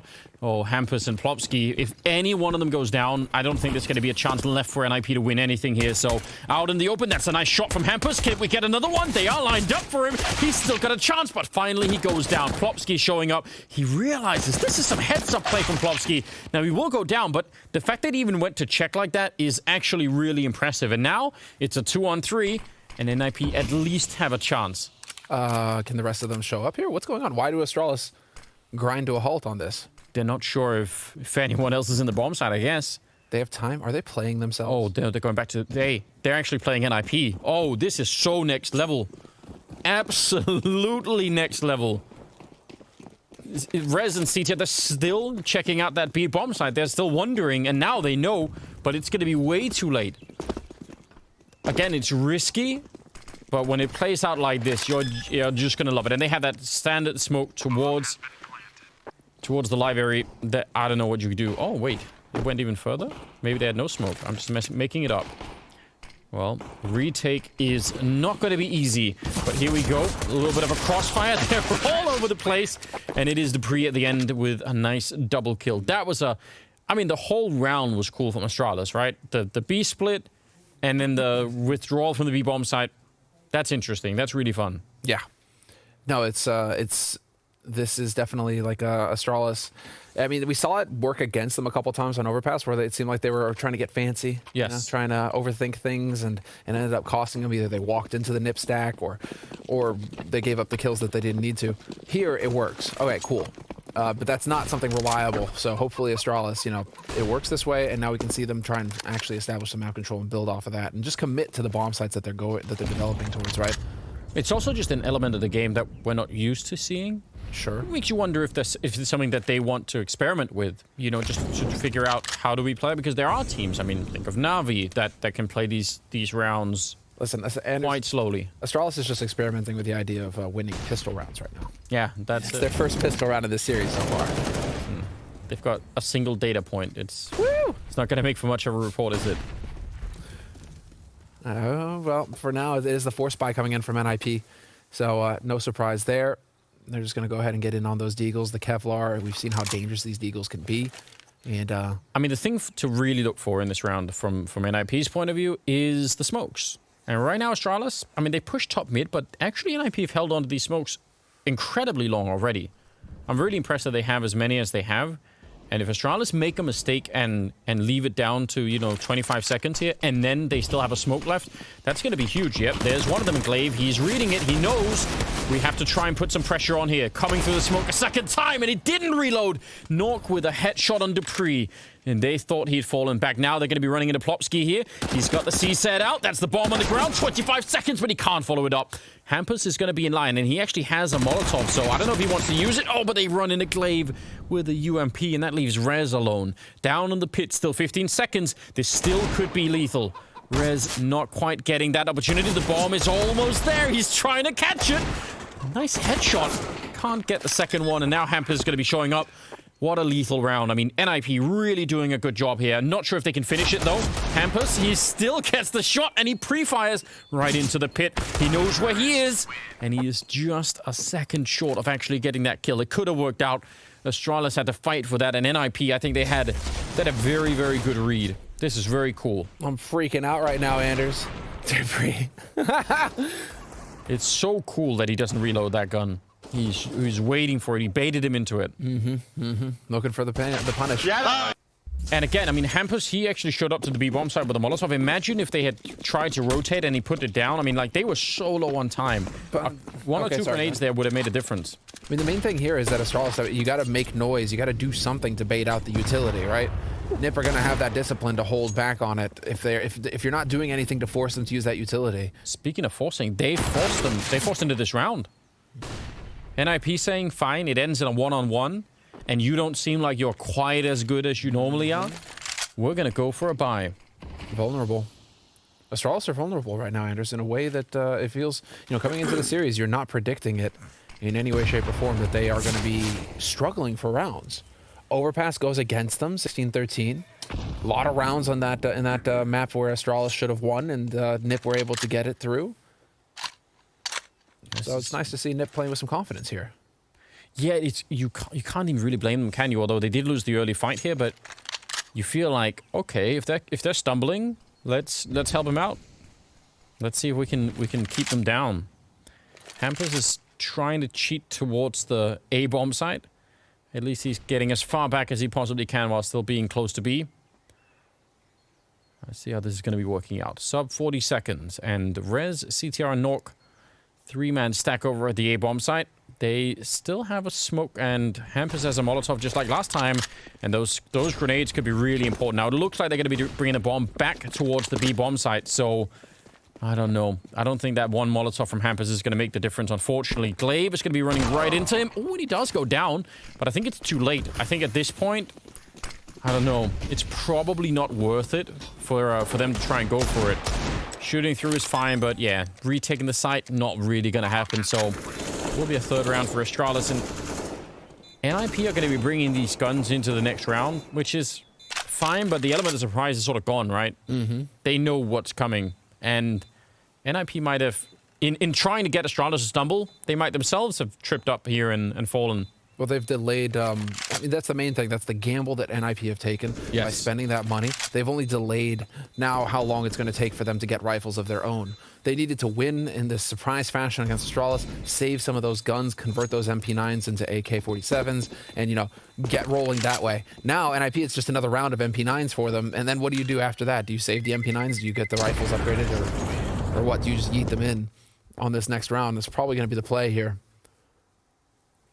I'm just keeping an eye here on NIP's economy. I mean, they have passed one over. Hampus could have gone for it, but they're probably just going to just save and play into next round, rifles or not. But now this puts Astralis in a position to get a 4th round on the T side of Inferno. And I mean, to be fair, it's not like Inferno is heavily CT sided anymore. Yeah, but still, right? You don't want to be giving them T-sided, Anders. It's 50.6. Has it got there? Yeah, 50.6 T-sided versus 49.4 out of 464 games in 2020. Okay. So it's T-sided officially. That's it. Mathematically, we've got it solved. Well, let's just see. I mean, you could tell that Astralis was set up in case there was going to be some sort of a rush happening. They were ready for the MP9s to come charging in. So that's, I think, is, you know, I would have been surprised if they weren't. And now they can just slowly grind this out. They know that NIP don't have a lot to work with here. Magisk taking a bit of a look here. Oh, but that is a hard angle to look at. He took a lot of bullets to the face, and somehow it's Device that dies instead. They just abandoned him. They just left Device to die. Yeah, but how is Device not even... I mean, I'm so confused about everything. Glaive is down next, and it's just an MP9 again. How is Device dying in that moment? It's Magisk that's falling back. Device is there specifically to help him, right? Yeah. And he just doesn't even do any damage. Doesn't even fire the gun. He's just jumping around. I like how Zipnix's initial reaction is always to just pull out an HE. Can I blow him up? Can I blow him up? Is that possible? Dupree with the spot. Had that pre-fire angle, but not quite going to get it. 30 seconds on the clock. I mean, they're right next to the bomb site, but... Again, a bit of a theme developing here. Trying to get the grenades in. We'll do a bit of damage to Hampus and maybe force him out with a Molotov. In fact, he's going to run into it. Oh, he's giving it all for the cause. I love that play. Now, he doesn't get the kill. We'll soften up, sip enough, but that is huge from Hampus. What a great guy. Rez down here, and Plopsky will combine. It's 10 seconds, and they'll be just fine. NIP not getting the round that they actually forced into it, but getting the follow-up, and I will still call that a pretty big success here. I still can't believe it. Was Device blind? I think Device was blind when he swung on that. Yeah, I guess maybe he was. That was why I was surprised. Device was just left out there, and nobody was there to watch his back from Astralis' side. I mean, Glaive shows up a second later, but I mean, we're kind of expecting Glaive to be the sacrificial lamb right now. Device having another very slow start. Doesn't really mean anything in his case, though, because he can just flip that switch and turn it on like we saw in Overpass and just start, obviously just shooting to the top of the scoreboard in every dimension. But, I gotta highlight Hampus running into the flames like that. That is really cool. It's a brave man. Yeah, because I mean, they're just not going to be expecting that, are they? Trying to clear the corner at Arch. Nork is going to get traded, and Rez trying to shoot Dupree in the back, which with a better weapon probably would have worked out just fine. But it leaves CTR alone with an AK in the pit, and he's been doing pretty well in the series so far. There's the one kill, followed up with a double kill, and nearly backing off into the smoke. That would have been probably too much to ask for. Hampus going to take down Dupree, and just like that, it's a 1-on-2. Device with the bomb, and Plofsky is actually right behind him. Was Plofsky close enough to hear the footsteps from Device? I'm not sure, because he was right on Device's heels, and now he's going to be retracing Device's footsteps. Device has no way of knowing this. He was holding back there, waiting for Plofsky to push down Banana, but he decided to come back over here just as Plofsky... I mean, the comedy, how the timing works out. But at least now, because Astralis decided to change up the pace and stop playing like Na'Vi and waiting until there's 10 seconds in the round to actually execute anything, because they tried to put on the aggro early, now Device actually has some room to work with here. Yes. And Device wanted to look for someone, and I think NIP smartly not showing themselves, not giving him a chance to find anyone. It's going to be a spot there against Hampus. That's pretty useful, but Plopsky is still going to be walking up right behind him. So let's just see. Molotov is out, some grenades. It's all just a distraction for Hampus to, also for Plopsky, to walk up right behind him. Device, though, set himself up in an interesting fashion. He gets the kill, and he can't be spotted from that balcony. He knows he's up there, though. Gonna try and see if he can get the timing down right, but he was so low on health. And it will be a round for NIP, 3-2. And, I mean, it's a close round. They lose almost everything.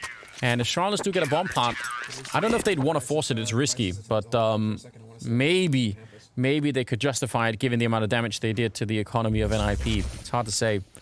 This is good from... I mean, this probably could have been won even earlier for NIP, couldn't it? ZTR is looking crisp. You got to give it to him. He is looking good. And this was the retake here from Plopsky.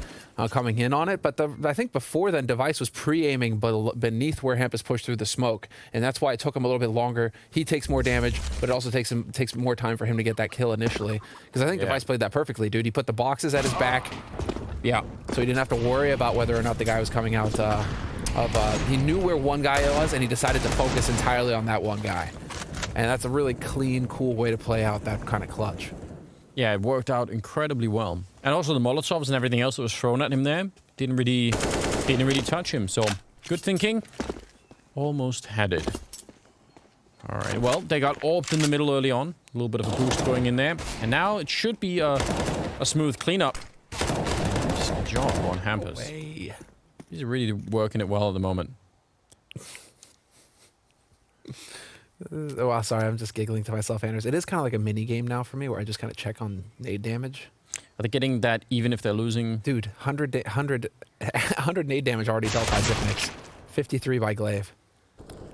To put that in comparison, right? 4 damage for Rez and 3 damage for Knock.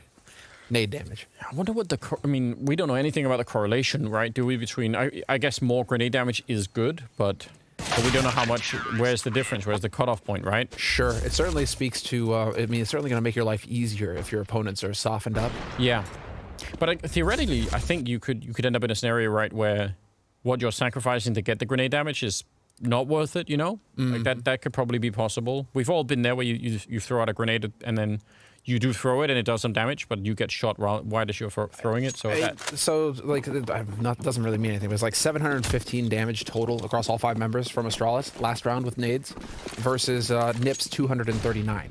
Oh, last map? Yeah. That was last map, right? Yeah. But like Nip won the map, but they still did, what, 1/3 of the damage, almost. I mean, yeah. Roughly. Wow. So it's weird, you know, it's if you frag hard, if you click heads. It's just so, you know? Well, that's the thing though. I mean, like, at this level, 700 damage across 30 rounds. It's significant considering. Maybe, but if they're all on, you know, if you just translate it to 7 kills, which you probably can't because, you know, they're not going to be, it's not going to work like that. I don't know. The math on this is kind of interesting. Someone do the hard science for me. I can't do math on stream, especially not. It's a caster rule. Yeah, it is a rule. Not getting grenaded, but he's sticking around, and they weren't expecting it. That is a nice shot. And he's got Hampers right behind him. They actually have a 3-man setup really late into this B round, or at least it looks like it's going to be a B round. Now they're drawing Hampers back, which looks like it's at the wrong time here, but let's see what NIP could do. Nork is in position with the AWP. He's got a smoke and a Molotov. If they can slow them down and even get another kill here, this could be great for NIP. All right. Timing to run through is pretty good. Device, instant takedown, and that's all they needed. That was the 1 kill. Now it's just about getting that bomb down before too many more people show up, and they're going to try it right there. Spam not quite connecting, not hitting anyone at the moment, and now it's an afterplant. And they have that AWP on Nork still hanging around.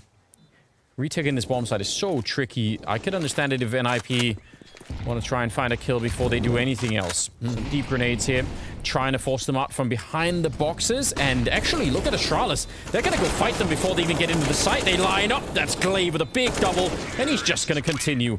Good triple on him at the end, and Device with a double kill. And Device also got that entry that was worth so much. Got that big entry, and I think what's really cool here from Astralis, like, let's take a look at this as Device. He figures out the guy's holding first oranges, but this is Astralis also going back to the tried and true, kind of like their playbook. You know, it's like you can see the smokes that they get down, they open it up, the flashes over the top, they get the molly in the back. You know, it's just like they go back to something. They're like, okay, guys, let's try and eliminate the chaos. Let's stop trying to play on the fly. Let's go into the playbook, and this is something we practiced. We know how it's supposed to go, and execute. And well, we see, just works out perfectly there for Astralis. And so that's a confidence-building play for Astralis. They can feel like we didn't luck out or have luck go against us. It's like that's something that really just works and we can build on. It's really, really well done. And, you know, that's in spite of the fact that they lost that early kill over at the corner against Nork. They just decided, yeah, but we're still gonna show up. And NIP weren't expecting that. They pulled Hampers back, and that left them slightly weaker than they would have been otherwise. Deep setup here towards the new box. I mean, this boost can catch people off guard, but on the other hand, one good Molotov under this position, and you're in a lot of trouble. Here come the flashbangs. They check instantly for a Device. Another entry, and that's the round. Just, again, some of these kills here for Device, he's only got 5, but he's basically opened up the last round and this one. So that's pretty impressive just on his own. Really well done.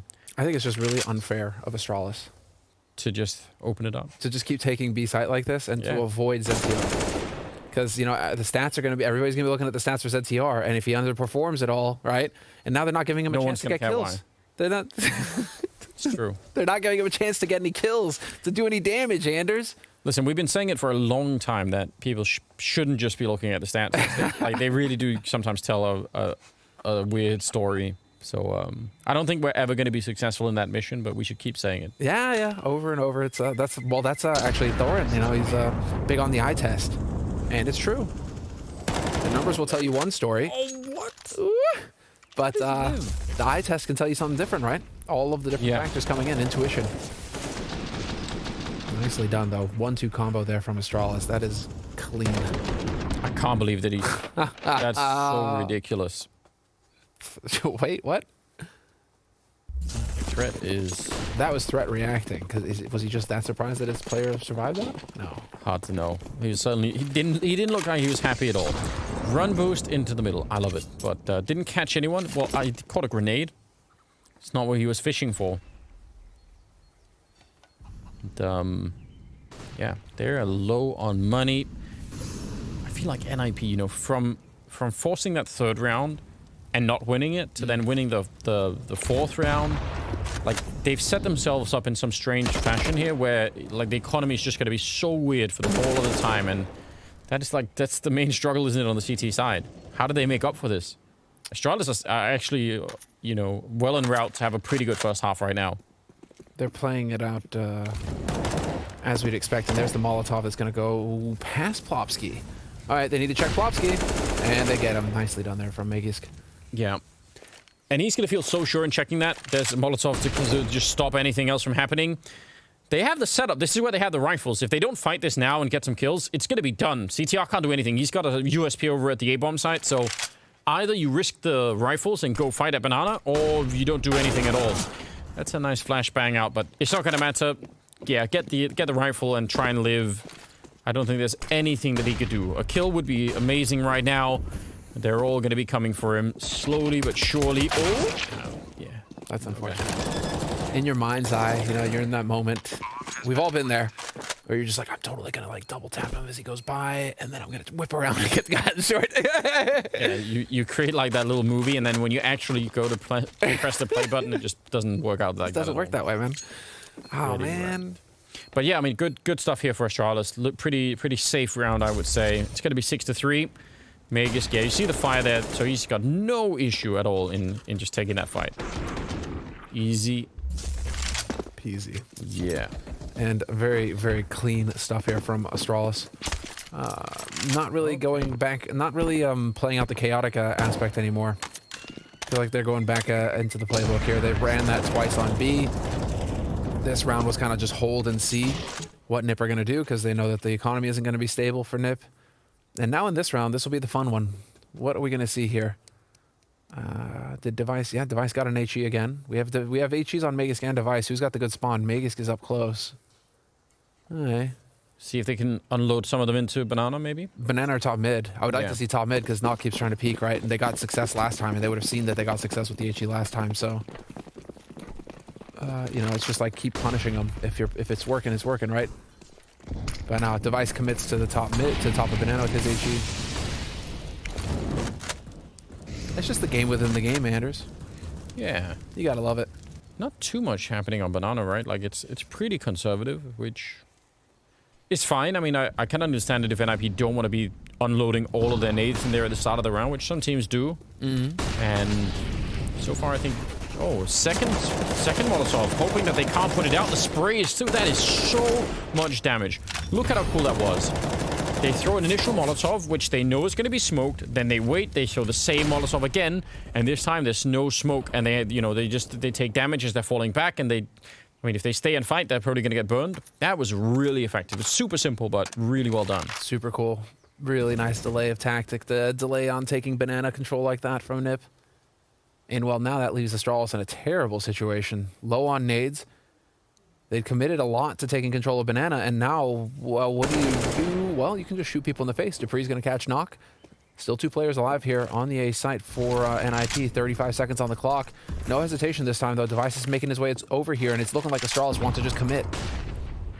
This should be very, very tricky. 27 seconds. They have a bit of a crossfire. Rez has an HE. CT actually has a smoke. I don't know if he would use it to slow them down. It's hard to do when you don't have confirmation of exactly where they're coming, and 15 seconds on the clock. There's going to be the confirmation. Smoke down towards the pit. Now they definitely know. And the B site, I don't even think they can get here. This either works or they're never going to get close. Dupree with the 1 kill. CTR lining them up. A big triple. Oh! And they all line up for him. A quad kill for the new kid on NIP. That is amazing. Puts him at 8 overall. What a great defense. Monster, Anders. That was sick. Dude, this guy is showing he can keep his cool in the position like this. I mean... Oh, those are some very, very tight shots. I mean... They almost had no chance. Look at the team. Everyone is excited. Everyone was surprised by that. 6-4 in favor of Astralis still. But NIP, I mean, back with a little bit of a say here. And now they need to keep it up. Yeah, again, 17 years old. And making his first appearance here against Astralis. And getting a quad kill as they push up short. Nope, not too shabby. Oh, definitely not. That was some good grenade usage.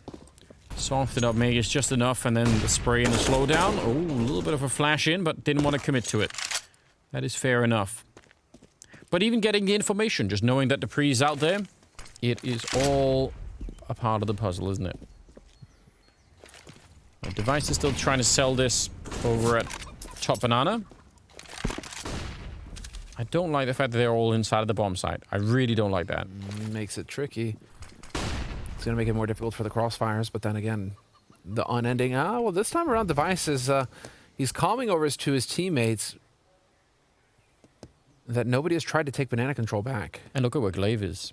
He's just holding Arch now. Oh, he's going to go through. If he does, Hampus will get the kill on him for sure. It should be no way to check this. He's walking in. Yeah, Hampus is going to be quick about it. And Plopsky's now calling it in, saying, well, you guys are going to have to show up. It's going to be a 5-on-3... Probably an afterplant here, unless Plopsky get real lucky. Are they flashing him through before? Yes, they are. That's risky. Okay, he stops it. If he goes through and just gets killed, that's suddenly a 4-on-3 afterplant. So AI prediction there says about 80-20 in favor of the NIP side. Let's find out how accurate that actually is here. Hampus trying his best, but they've already lost Plopsky. And now, Flash in goes pretty deep there. Hampus going to get 1 kill, and CTR comes in with a big double, and that will be it. So, yeah, Hampus with a nice triple in this round, I think. And NIP, they make that retake work really well. I'm glad they didn't try and do it essentially 2-on-3 before the rest showed up. I guess what you're thinking of when you get that flash out... Ooh, that's unfortunate that HE caught the edge there. But what you're thinking when you get that flash out is that when it's a bomb plant, then it's a 2-on-2.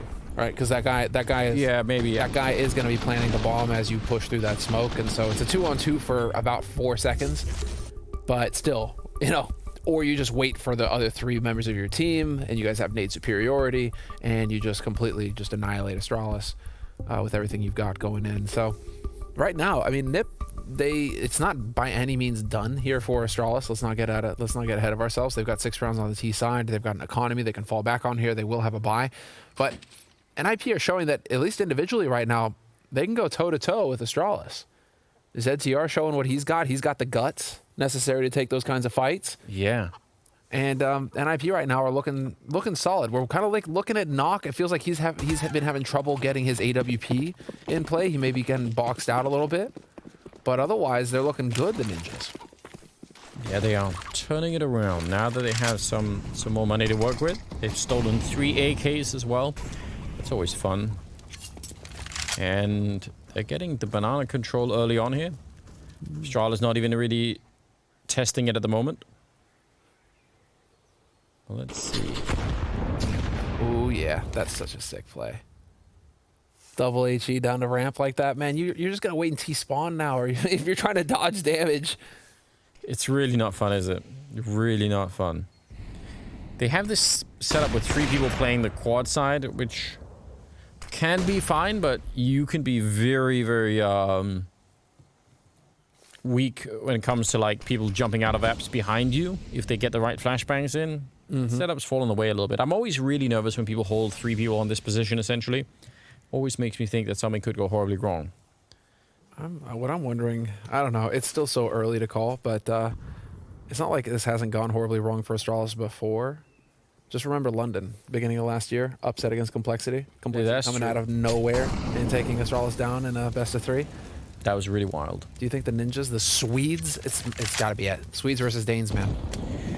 The Ninjas are trying to get revenge for their handball team. It could. Oh, yeah, you're right.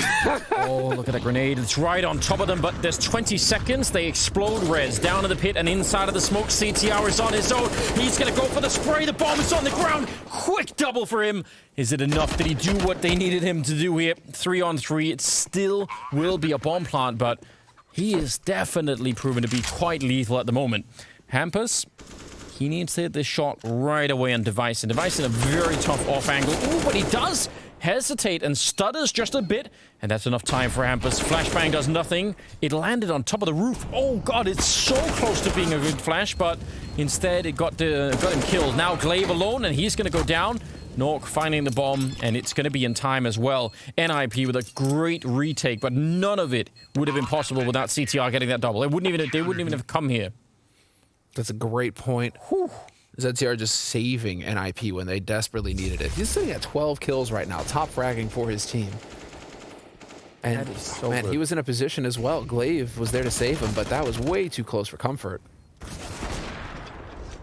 Nice attempt there from Glaive. He certainly has woken up here for Astralis after Overpass.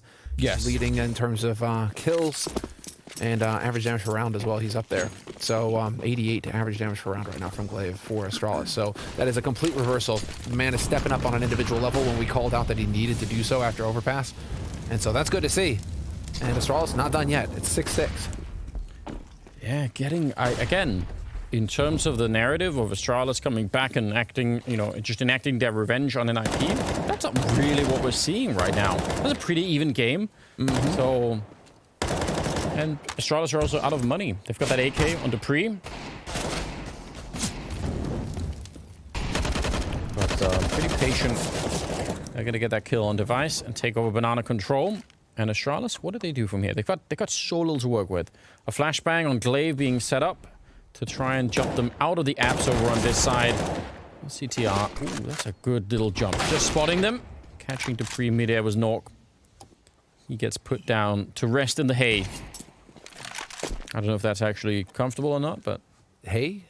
Sleeping on hay? Well, I mean, you get like those hay mattresses, once upon a time. Okay, well, there we go. All about it. Keeps you warm, insulated. Well, he doesn't have to worry about that, does he? It's a nice shot for Magus, taking down Nork. And 2-on-3, if they could get away with this round, it would almost be too much for Astralis. They should have been losing it already. Another nade, and Magus got the follow-up with the AK. And now it's 1-on-1. Rez versus Glaive. He's waiting there. He's almost got it, but Rez sprays him down. He's a bullet away from death right there, but Glaive just couldn't quite connect it. NIP getting away with a lot here.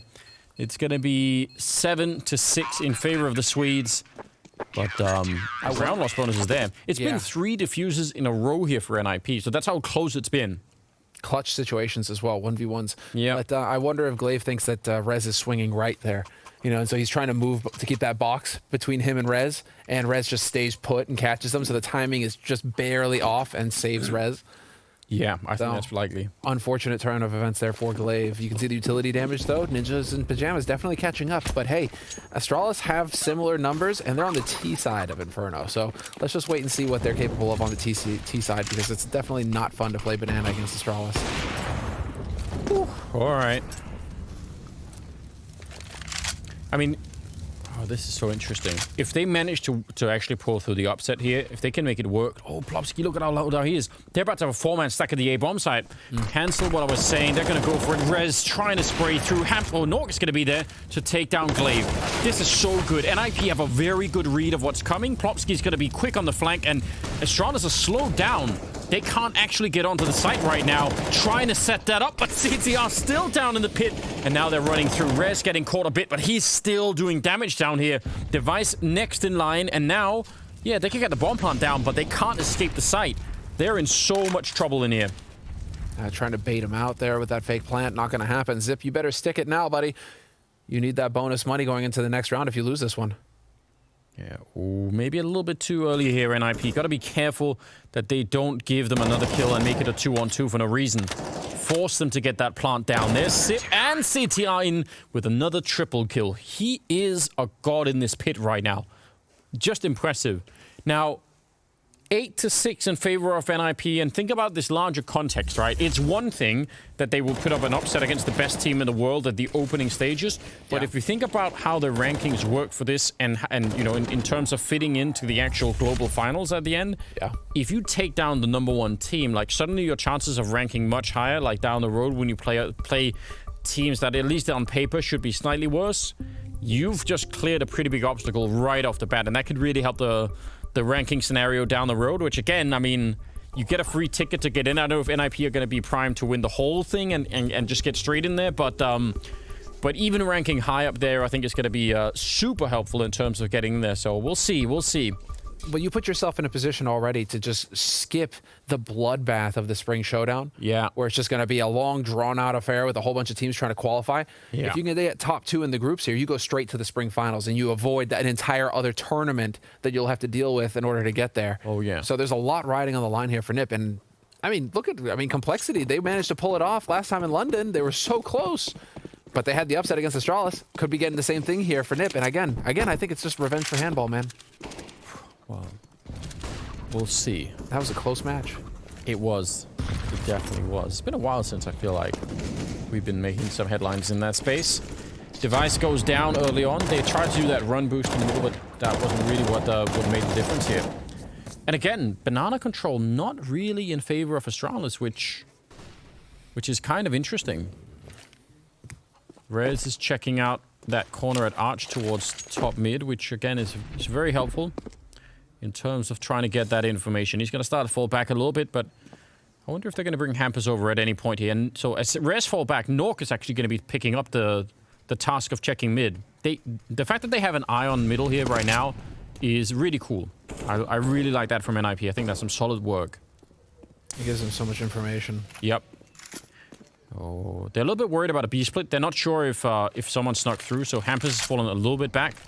But if they realize that no one is here, they could probably start to get Rez over to B, and then it'll be interesting. Bomb is still in middle, though. Nothing has been decided yet. I think it's a fake. Nork, though. If he catches them early, will they still keep going? If they run A with 30 seconds and they get killed at this corner, even just one kill and trade it, it's going to put up CTR for another potential highlight here. Oh, that's a good flick. He's still alive. Oh, and he takes the pre with him. A big double kill. Inside of the bomb site, CTR is there, 15 seconds, and he has been just a thorn in their side all along, and he nearly gets Sip. He snuck through the smoke. He had the right idea. Oh, and the grenade on top of Sip, just blowing him up, leaving Magisk alone. 1 versus 3, and he's going to try and spray through, but they will just overpower him. That was I'm going to need to see that grenade. That looked beautiful. That was impeccable stuff here from NIP. You got to give it to them. They've got it all lined up, holding nades until the very end of the round to help with retakes as well. But ZCR, man, it really feels like he's the raid boss in this scenario. Yeah, sick. Right over the top. It actually just blew him up. He was playing Worms, wasn't he? One of those hand grenades. We're going to go to a break and be back with the second half.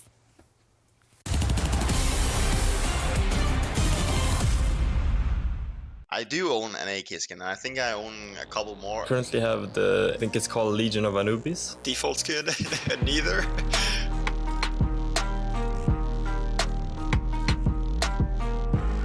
Yeah, I prefer the Asimov for sure. I think the Bloodsport looks a little bit cheap. The Asimov for that sci-fi feel.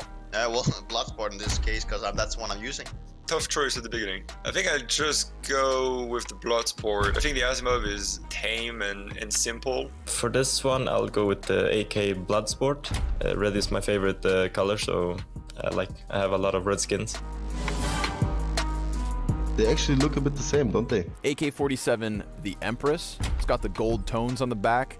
You can't go wrong. I think I like the Empress more because of the bright colors. Obviously, I'm going to go with the Legion of Anubis because, I mean, obviously I own the skin and I like it and I play with it. I mean, I'll go with the Legion of Anubis here because I have it. I think it's really unique and I like it a lot. I'll pick the Empress. It's also more colorful. Okay, I like the Neon Rider more. Tough one. Neon Rider. I've never really liked the Neon Revolution. Like, it's basically too pink and it looks stupid, so Neon Rider is pretty cool. I mean, if I had to pick between either. I'll take the Neon Rider. I will actually go with the Neon Rider here.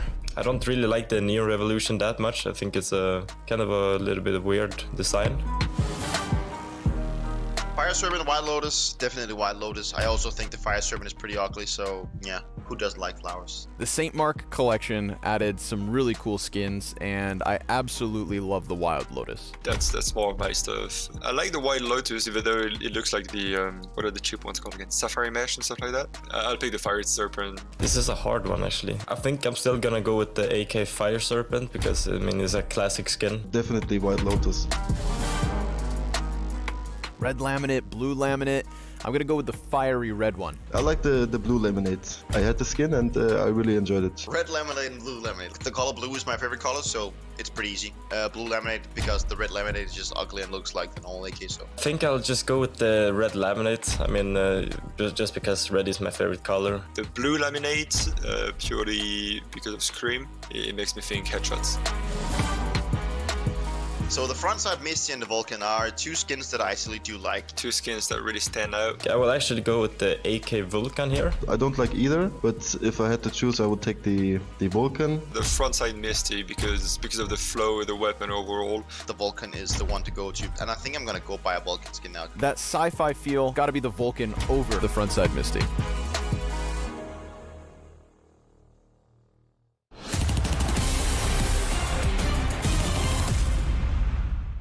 All right, well, we are going to get back into this Inferno game. And it was a really spicy first half. 9-6 in favor of NIP playing on the CT side. And I don't know, I'm really impressed. I think this team is playing really well. CTR is rocking that pit position over at the A side. It's going really well. All they need to do is follow this home. If they win this map, they win in 2 against Astralis. That would be a massive accomplishment for NIP. There's really no way to just oversell how big that would be for them. So let's see if they can. They're getting close. You're beating Astralis. You're beating the #1 team on Inferno in 2020 as well. Yeah. And I mean, man, it feels like Threat is just ready for him, and I'm sure he's gonna have something clever here for the T-side pistol. It's looking like they're gonna group up, and this is gonna be a straight-up B hit. But Astralis are ready for it. Megas, Zipnix, and Glaive, 3 players here on the defense. Yeah, but they're going to have all the smokes on the NIP side. So let's see what these USPs can do when everyone is smoked off. That's a nice counter nade. And actually an HE right on top. They're so low on health. You might not even need headshots at this point in time. Trying to see if they can get in there. Not quite checking the back corner. And Glaive executing 1, 2, and nearly a third. That looked so clean. They thought they had that all figured out. And they just forgot to check the corner. And now, yeah, the bomb is down. But it's a 2 on 4. And Astralis slowing it down. Keeping it cool. And then they come in to finish the round, which they absolutely will. Nork is going to get run down, and that was a nice, clean retake. But Glaive, I mean, he was a hitman in that corner, wasn't he? Yeah, that was sick. He kept his cool, didn't give it up. And well, now that's both pistol rounds for Astralis. Keep in mind, they won the first half pistol. And so now we're getting into the thick of things here. Yeah, we're getting the replay here from Glaive, just so clean. And Magus, I mean, they were both flashed, I think. Those were both people that were also blind. Yep. He had no chance. No way of knowing that he's there. That's a pretty good camera angle for them to play. Yeah, what a sick camera angle. That is awesome. Incredible. Shout out to production. 7-9. That's a pretty big deal. Now look at what NIP are doing though. Again, in terms of just keeping the pressure on, they buy 2 AKs and they go straight for the fight. They want to bring. They can sense the weakness and they just want to bring Astralis down. Don't let the Danes get comfortable. Zipnix is pushing close with the MP9, though, so if they do decide to try to make a play through this smoke, it's going to get hairy for NIP. MP9 up close, 1-for-1, highly likely, and he's got Glaive in backup as well. Top of Banana, so this game here that they're going to be playing. In the meantime, Hampus is clearing out short. All right. I like this from Sip, though. I mean, you have to assume that they're going to check it, but people make mistakes sometimes. And Glaive is playing a bit of a distraction back there, jumping and trying to make some noise. So if they come in, they're going to be checking. They're going to be looking for that. And if they go A, there is a 3-man setup. Dupree has got a Molotov, which, you know, could be really important. Yeah, now they're definitely going to know. Oh, nade to chase him back. But they surely have to commit to it. In the meantime, Hampus has worked his way into CT spawn, dude. This is big. They are going to crush onto this A site in just a moment. Nip, there is a window of opportunity for him. Device goes down. Hamp is catching him out in the open. dupreeh doesn't know which way to go. Yeah, he's a little bit on his own right now. He's still going to win that fight. 29 seconds. That's the bomb on the corner. And now, still in pit is Magisk. dupreeh is working it all over the place. And Magisk comes in. I think Hampus was swinging to try and look for dupreeh. And then Magisk is there to follow it up. This all worked incredibly well. Way better than it looked like it should have. dupreeh with a triple kill. And it just looked like NIP were so far wrapped around that bomb site that it should have been trouble for the defense. That is some trust in your teammate, though. Yeah. dupreeh. He's just, he's like, okay, Magisk, like, because you can see dupreeh is starting to look back towards long A, thinking I need to watch this angle. And then he's like, oh, no, wait, hold on. Magisk has got my back. I can focus on short. And sure enough, Magisk gets the kill on Hampus. That's just, but that's some trust. You got to trust your teammate to hit that shot. Otherwise, you're just turning away from a guy who's going to shoot you in the back. But that is again, a hallmark of Astralis' CT play, or play in general. They're so good at working together as a unit, and now we get to see this push down banana. Magisk is going to charge in. Ooh, to his death. Hampus finding a headshot now. Yeah, the Molotovs and the follow-up nades are going to do a bit of damage, but... That was the MP9, though, right? I believe it was. But so on that front, maybe they'll be all right with it. But it's a start. Let's see what NIP could do. They're set up outside of here, and they have a single smoke, which I guess they picked up on Magisk. They still need, they still need another entry, which definitely wasn't that one. Hampus goes down, and now good timing on the grenade and the follow-up spray. I don't think NIP could do a lot here. Throw the HE, Glaive, throw the HE. You know you want to. Pump those damage numbers up, man. Get him in there. Yeah, bring that, you know, armor. Maybe that's why we're good at handball. It's a similar kind of thing, you know? So obviously no grenades in handball allowed, so maybe not. There's the grenade. It's going to go a bit too far. That's unfortunate. Sometimes you miss. Sometimes you miss. Zip gets the other 2. 3 kills for Glaive, 2 for Zipnix, and a feel-good moment for Astralis as they tie it up. And now we really get to see the full play coming in here from NIP. Fully bought up on the side of NIP. Astralis, the fun thing about watching Astralis on CT side is that they have so many nade combinations to just utterly lock down banana that I almost don't want to see Nip just put a toe in there for like the first 40 seconds of the round, just because there's no safe place to hide. You are going to take damage. It is really risky. I completely agree, but it's also risky to not show up there. Sure. The amount of strats that you could pick out of your strat book if you don't have banana control, I mean, it's not nothing, but they are limited. That's a nice shot. No, not expecting it. So, pretty easy kill. And actually, Astralis kind of fighting for it. Oh no. Ooh. Burning alive is Glaive. I think he got shot or tagged or something through when he was jumping in there. That's a bit of an issue. And Hampus, he's got the right idea. Almost gets the line up. If they would have killed Sip too, what a great amount of revenge that would have been. And dupreeh starts to fall back. They say, you know what, Sip? You could just do this on your own, can't you? He's so low on health, but he's got a smoke. dupreeh has no nades left, and so I'm pretty sure that's why he's thinking, I'll just rotate over here towards A. He's got nothing to help Zip, whereas Zip can at least buy time for the rotation. Yeah. Am I still holding the angle, though? Yeah. Doesn't miss. He is so good.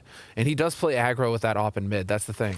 He's not afraid to take peeks at mid. He's not afraid to take those kinds of fights. It's something that you need to be aware of on the T side against Astralis. They have a Molotov, which they can either put it towards Magisk or dupreeh, but either way, it's probably going to be a pretty good grenade here for plopski if he can find a way to use it. Device is back, and that's confirmation. They should know that this is going to be that A-Rap at the moment, because this is late in the round. Device just continues. 3rd kill of the round for him with the AWP. He's been picking them up just all along the way, and that's where I wanted the Molotov to go. Plopski gets a headshot instead. I'll take that. Magisk, he'll get 1, and now Plopski 15 seconds, and even a bomb plant or another kill right now would be huge. He's going to get timed and ends up going down. But this round was all Device. Really good shots. It's starting to play into... it's starting to play into Astralis' hands. Yeah, they're in the lead now. They have the money. Yeah. I mean, there's... It's just the way that it plays out, and it's actually pretty fun when it comes to Inferno, because they have it's like 15 wins, 5 losses, but they have it 20 times in the last 3 months that they've played this map. That's a lot to go off of, actually. Yeah, it is. And they're consistently good on this map. 59% win rate on CT side, so 50% on T side. So it's like, okay, you got 6-9 at the end of the first half on their T side. Now you go to their stronger side. It's the CT side of the map. It's no longer a CT side of map, though. We determined that, Anders. So at least Inferno is officially T-sided now, 50 point something. Just slight. If you played 1,000 times in a row, that will make a difference. Please. But like, I mean, the thing is that Astralis, once they get that man advantage on the CT side, it's very, very hard to make it work against them. They don't really make mistakes on the CT side that let you get back in. Yeah, I mean, this is starting to look just a lot better. We keep saying that Astralis, you know, slow to warm up, and maybe that's, I don't know, like, it feels like they are starting to get their heads a little bit more in the game, certainly. Device hitting some good shots. I mean, as you said earlier, Glaive underperforming maybe on Overpass, but certainly doing pretty well for himself on this map. So, oh yeah, 10-9 in favor of Astralis, and a bit of a half buy coming out here for NIP, just getting some pistols and some other stuff, which is fine. They've got the round loss bonus. They're going to be able to buy everything they want in the next round, so they're just giving themselves a chance here. Setting up in middle. Yeah, they're getting banana control, but again, if they clear the corner here, they're walking into Device over at top banana, so it ends the same way it's done every other time they've walked in against Device. You just die. Yeah. Device, I mean, that's his kind of opping. Hold an ankle, hunker down, hold an angle, and just hit shots. It's very much I mean, that's Device's op style. And so ZTR, he's going to get another shot. You know, speaking of hitting shots, this guy is no joke. You got to be impressed with ZTR's performance against Astralis. He has not let his team down in the slightest. No, it's been really, really good. It's a 2-on-4. Sort of a local 2-on-2 happening over here at the A-bomb side, at least for a minute. But how do you get in? Magisk, I mean, we talked about CTR playing the pit, but Magisk is, you know, world-renowned for playing this position, and it's very hard to get rid of him. Dupree will go down, so that's interesting. Oh, a walking shot from Nok. That's a way to clear him out, and just like that, it's a 2-on-2 in the afterplant. That was a 4-on-2. Device, he's still going to take down Nok. He was getting a bit too curious.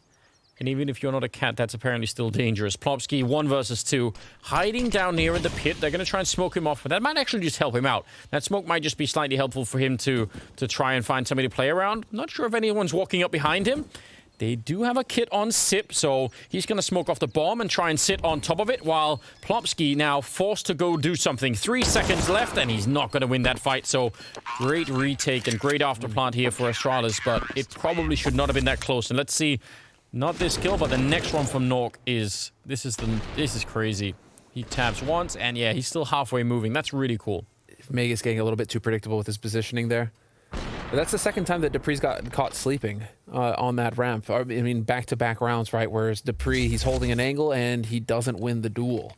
Yeah. Megas from pit, I mean, it's his home. So Nok knowing that he's going to be there, yeah, they don't let Megas out. He puts the lotion on. Yeah, stay in the pit. Oh. 11-9, and that's 5 in a row for Astralis, and now they put the pressure on, pushing down middle, catching CTR, and I don't know if Dupree can get back. That's sometimes the issue. If you're here, you can't really escape again. Oh, nearly, but he'll be all right. It's all good. That's a classic Inferno play. Oh yeah, and that's a confidence play. You don't really call that unless you're feeling the confidence, right? But Astralis... But it could be desperation. Like, there's a thin line, isn't there? You smelling it a little bit? You're either... Yeah, I mean, I don't think Astralis are, but I'm just saying, you can either do that if you're feeling like, yeah, or you could be like, I don't know what to do. Let's just rush mid. No. Sure. Could be both. Like, it is fun to have those kinds of, like, teams. There's, like, the stylistic side that gets involved. But, again, man advantage now for Astralis. And, again, it's so hard for Nip now to fight back from this position and win the round. Astralis just do not lose these situations. They have like a 70% win rate across 20 maps, right? They have a 70% win rate in a man advantage situation. Yeah, and look at this as well. Glaive, I mean, he's got a Molotov in hand, just waiting for it. The timing is incredible. They have to wait. Now it's all being very signaled. No one's really rotating out of A yet, so that's the only curious part here. Where is the rotation coming in? Device is even looking at top mid. Dupree is now finally going to make his way over, but I feel like it could have been even quicker here. And the Orc doing perfect work. Sip with a nice double kill.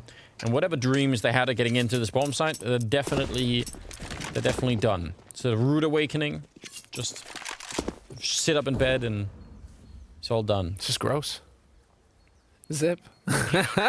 No shame. Stealing it from them. No, gonna get a kill at the end. Not quite. But yeah, This is going to be 12-9 now, favoring Astralis. And yeah, the timing on that Molotov combined with this setup was really cool. How frustrated are you if you're Plopsky as well? Because if it just doesn't stop spraying, you're thinking, oh, he's going to, you know, there's a window for me to trade and this is going to be good. And nope, the answer is absolutely not. Zipnix takes his head off. And well, no bomb plant. It sets it up still. It's 12-9 for Astralis on the CT side, so they are looking good. And more aggression, this time in Banana.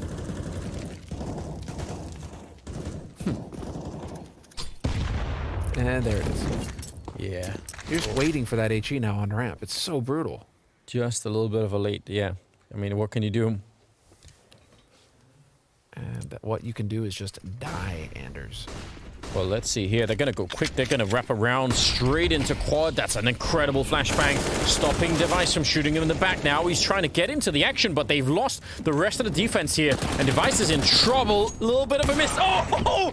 He gets absolutely snapped with the AWP. He actually just jumped into it and got no scope. Megisk and Glaive, well, I don't know what they could do. What a perfect hit out of NIP. And it was about time that they picked up a round here on the T side. They desperately needed it. That worked so well.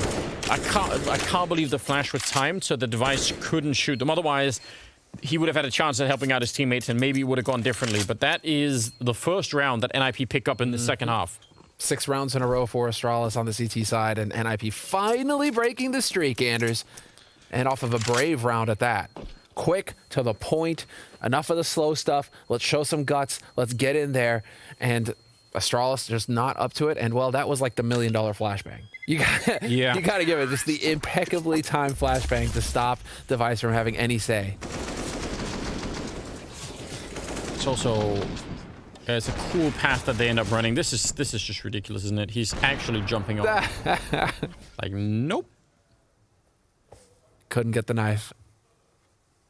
And Dupree, I mean, Dupree's showing a lot of emotion right now. It's not like, it's not all on him. I mean, he's struggling a little bit. He's at the bottom of the scoreboard right now. But it's not a disaster. No, and they shouldn't be. I mean, like, again, 12-10. I think Astralis is doing fine. Money is maybe a bit low, but ultimately, they should be in a position here. Grenade doesn't do that much to res. And look at Hampus. He's so far up into the middle. Yeah, that's been really good. Device hasn't really peaked mid, and Nip have been taking advantage of that. Pushing aggro mid, getting up here, not having to worry about any kind of smoke or anything to buy time. Rez again getting chunked by that same HE to bottom ramp. So brutal. Yeah, the first one did nothing, but that one did. I think Plopsky was actually calling it in, saying, I think they're both on the other side of this wall, so I'm sure Rez would have loved to have, you know, flashed him in or something, but he just couldn't find the opening for it, and then instead he gets grenaded, so that is a bit unfortunate. Dupree and Megisk with the setup over at the A-bomb site. Hampus, again, he's been so close to this ball, both on the quad and arch side over at top mid. I'm sure he wants to turn the corner. Yeah, now he's going to clear it right through the smoke, and Device is just in there. No scoping him. That's unfortunate. They're going to have to hit this bomb site kind of right now. They're running out of time. Device trying to rotate in. Glaive thinking about going through, but Sip is saying, well, just hold on. They're still not really here. A flashbang to slow them down even further. And now, Glaive, just the one kill, but Sip is there for the double, nearly a triple. Another bullet would have done it. And that is the end of the push. 20 seconds. You're so low on health right now. And CTR trying to see if he can get that bomb plant. He's thinking about it, but a shot through would absolutely take him down. Yeah, and he's going to fall anyway. Sip with a triple in the round, but that was interesting. Anders, can you say monstrous real quick? Say monsters? Monstrous. Monstrous. There we go, monstrous. You know, because like Zipnix's performance on the B side right now is just monstrous. That's the first word that comes to mind. It is. He just keeps getting doubles. Whenever they show themselves, he's just auging them to death. He is doing a really fine job right now. We need to check that he's not playing with a controller and getting that aim assist right now, because that's filthy. But again, I'm sure someone could Photoshop that. Be sure, yeah, exactly. He's playing Call of Duty. Be sure to go and check out the shop, guys. Really good merch. Can say that we use it ourselves. I pretty much only wear Blast merch now because it's just that good. So definitely go and check that out. Well, let's see. It looked like it was going to be really quick here. Plopsky, he had the right idea. I appreciate that. But doesn't quite get rewarded for it. Didn't use that many grenades either to try and accomplish this. Astralis with a bit of a setup. Maybe expecting that there would be some kind of a quick move behind that.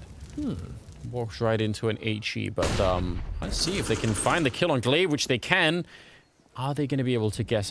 Wait, what? Where was that from? I think he's just shot through the smoke at the back. I think he just ran right into it. It's going to be the full-on execute. So let's see what Sip could do this time. He's low on health. They know where he is. Device. He's going to pick up the 1, and they don't want to fight him. Instead, they smoke him off. And Sip, they're running him down. That is a very important kill. But Device still doing work. He's going to be pushing in. And finally, Rez taking him down. 2-on-3. Magisk is so far away that it's basically 1-on-3 for dupreeh. If they want a chance of winning this, it's going to have to be dupreeh just doing this on his own. Yeah, I think they're going to back it. Can dupreeh find his way out here? Rez is kind of watching this angle. But dupreeh wants to survive this round. Magisk does too. They have the money to buy again in the next round if they save these 2 guns. And a good buy at that. So kind of hoping that Astralis are able to make that happen and that dupreeh can just survive this bomb blast. And that's looking likely. I actually think he goes for it? No. Knock is watching. Yeah. Listen, we've had that once before during the global finals. Yep. dupreeh wanted to try and see if he could follow it up, but that was against NaVi, wasn't it? That was NaVi complexity. Oh, that was NaVi doing it, yeah. Yeah, that was NaVi complexity. It was Simple going in for the That was ninja. fantastic. And they thought that he'd killed him. They thought they'd killed Simple, and then sure enough, Simple doesn't need to shoot them. That is right over. That's good. Now, here's what's sort of interesting. When you get that kill from CTR right at the beginning there, I imagine it takes a fair bit of restraint not to just push the bomb side. Like, try and get in there really quick before they slowed it down. They set up the full execute. And I mean, maybe that would have worked out too, but it's also risky against a team like Astralis. What if you just think, oh, we've got the opening right now, let's everyone go, and then you screw it up and it backfires. So I kind of respect that from NIP. I bet it's not easy to keep a slow pace in that moment. Heavy grenades on Banana, but they really didn't do anything. They had 4 people over there on Banana early on. Now they're back 4 towards A.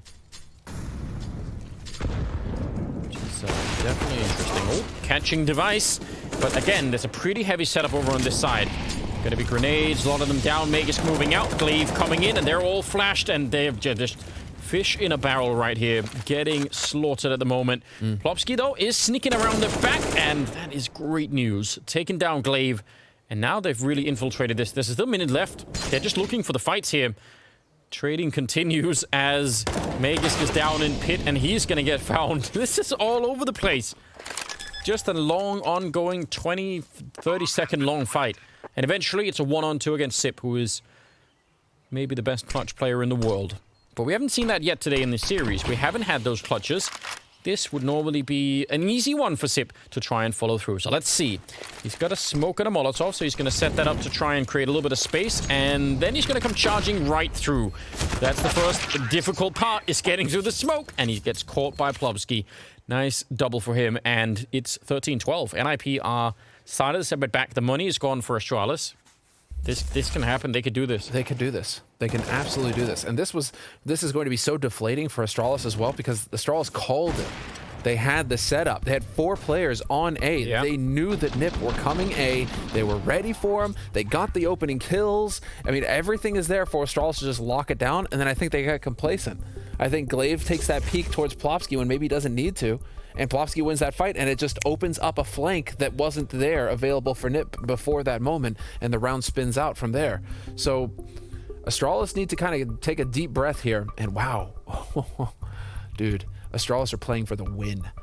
You guys are going to see that in a moment, but they are going for the force buy here. They are not going to take it in the teeth and go for a round of eco. They are going to go for the force buy. So Astralis are playing to win right now. Well, what do we say? There's a fine line between confidence and desperation. You know, I think we might have just crossed that line. We might have just stumbled all the way into that territory. Okay, then. dupreeh's got a mag 7, and we've got a C set and some deagles in play and some grenades to follow it up. But let's just see. I mean, if it works, it's going to look really funny. But if it doesn't, yeah, you're giving NIP a big chance now to get basically from 12 to 14 before you can start to have any kind of a say. So, yeah, last I checked, dupreeh drives an Audi, not a Honda. Well, it was a stretch. I had to try. Listen, I respect it. Let's see if it works out, even if this is what he's carrying. Oh, man.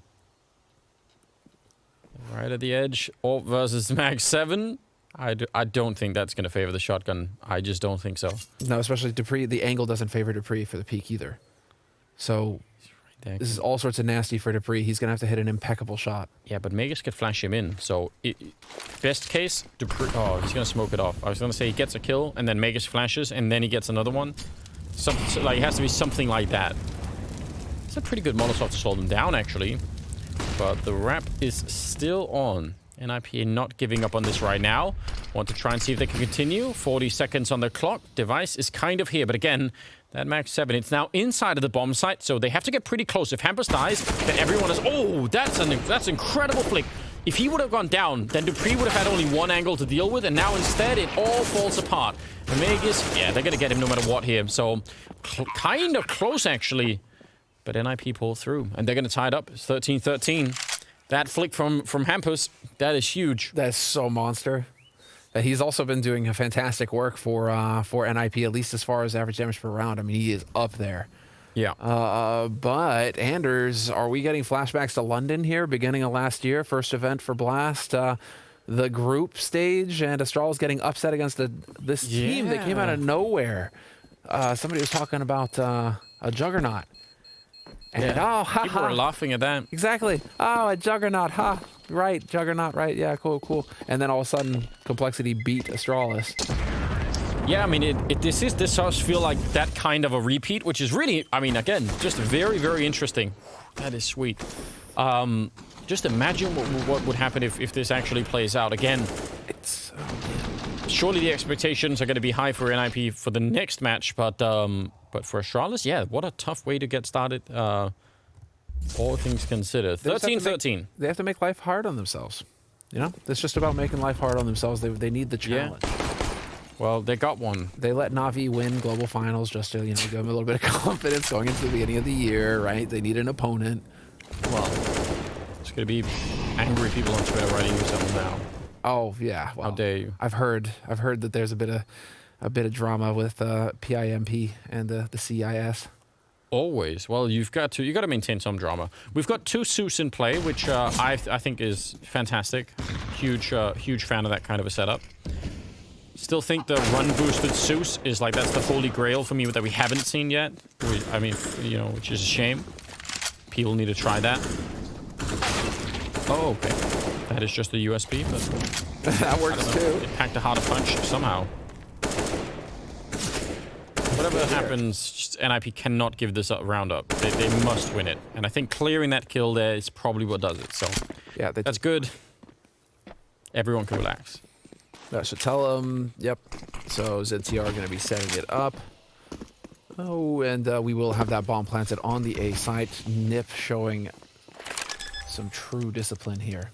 Keeping it together, sticking together, and waiting on the patience, right? Of that flank paying off. Leaving that lurker out on the flank to just catch him. This is big, though. If they can hold on to this AK, Astralis, they were going to have... yeah, that's going to be nice. I mean, they're going to have a fairly decent buy. Yeah, they will. This round, but with an AK on the CT side, that could make things pretty spicy. Okay. Oh, okay. Yeah, dupreeh, dude. What is this? A pretty good shot.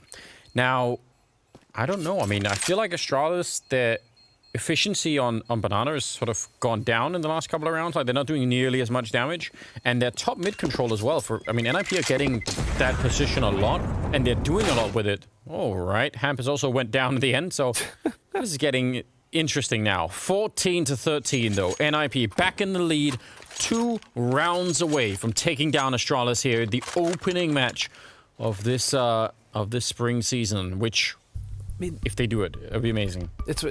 What's really, really impressive with this is just, Nip's ability to still get rounds on the board and to put themselves in a winning position just off of kills alone, it feels like, because they're not flashing for each other. They have hardly any flash assists. 3 flash assists total for NIP so far through both halves. Whereas Astralis, I can't even count how high these numbers go. And utility damage is through the roof for Astralis compared to Nip as well. So just in the nade game, Astralis are dominating. And yet they're still not getting kills. They're still not getting rounds. So how frustrating has this situation got to be for Astralis right now, where it really is boiling down to click heads, guys, like dupreeh just did in that last round. You know, it's like, can we just start clicking some heads here? Yeah, get that done. I don't know. I mean, I think they're doing everything else. They are doing a lot of other, but I think on the NIP side, right? They have the firepower. There's no doubt about that right now. But they're showing, I think, a lot of restraint. They're making some really good calls, even in the heat of the moment, when you would be tempted to make some rash decisions. It seems like they've really got this team on lockdown, which is really great to see. Sip, this is so dangerous when you're on your own. If something goes wrong in that moment, you could be in trouble. Plopsky looking for the opening and doing a bit of damage there. That's still pretty good. Yeah. You've got top banana control to work with. It's one of like, what you want to say, like the holy trinity of T-side Inferno. Yeah, and Hampus is hoping for a kill over on the other side too. So got a couple of different. Yeah, you could see him hoping that someone's gonna come running, which someone did, but just only the damage and nothing else. Is he anyone gonna get flashed in? Nope, they're just gonna be trading smokes. A flash here, and again, Hampus trying to keep as many people as he can on this side for the actual attack, which is going to be into this B bomb side, which I think Glaive just kind of realized, and he's going to be coming back. He has that Molotov like last time, which was really, really good. Good timing on that. dupreeh taking down Hampus, but this is all about the B bomb side, and they're putting the pressure on, forcing Glaive out and forcing Sip to fight on his own. He's just back here getting overwhelmed, running in and taking down Glaive. It's Rez. He's been doing this before, clearing this entire path and also clearing all the way through construction. And now, what do Astralis do? If they lose these rifles, they're not going to have very much to fight with, and they're going to fall back. Yeah, 4-on-3 retake, not worth it. Wow, 15 for NIP. And that was a team flash from Device. Did you notice?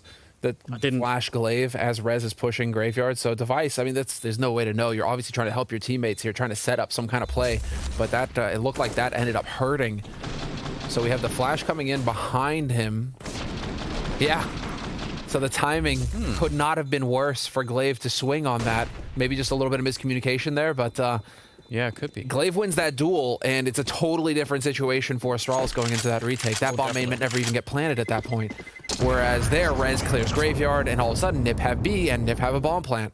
So again, actually, the flashes in this game, man, have been pretty, like, just...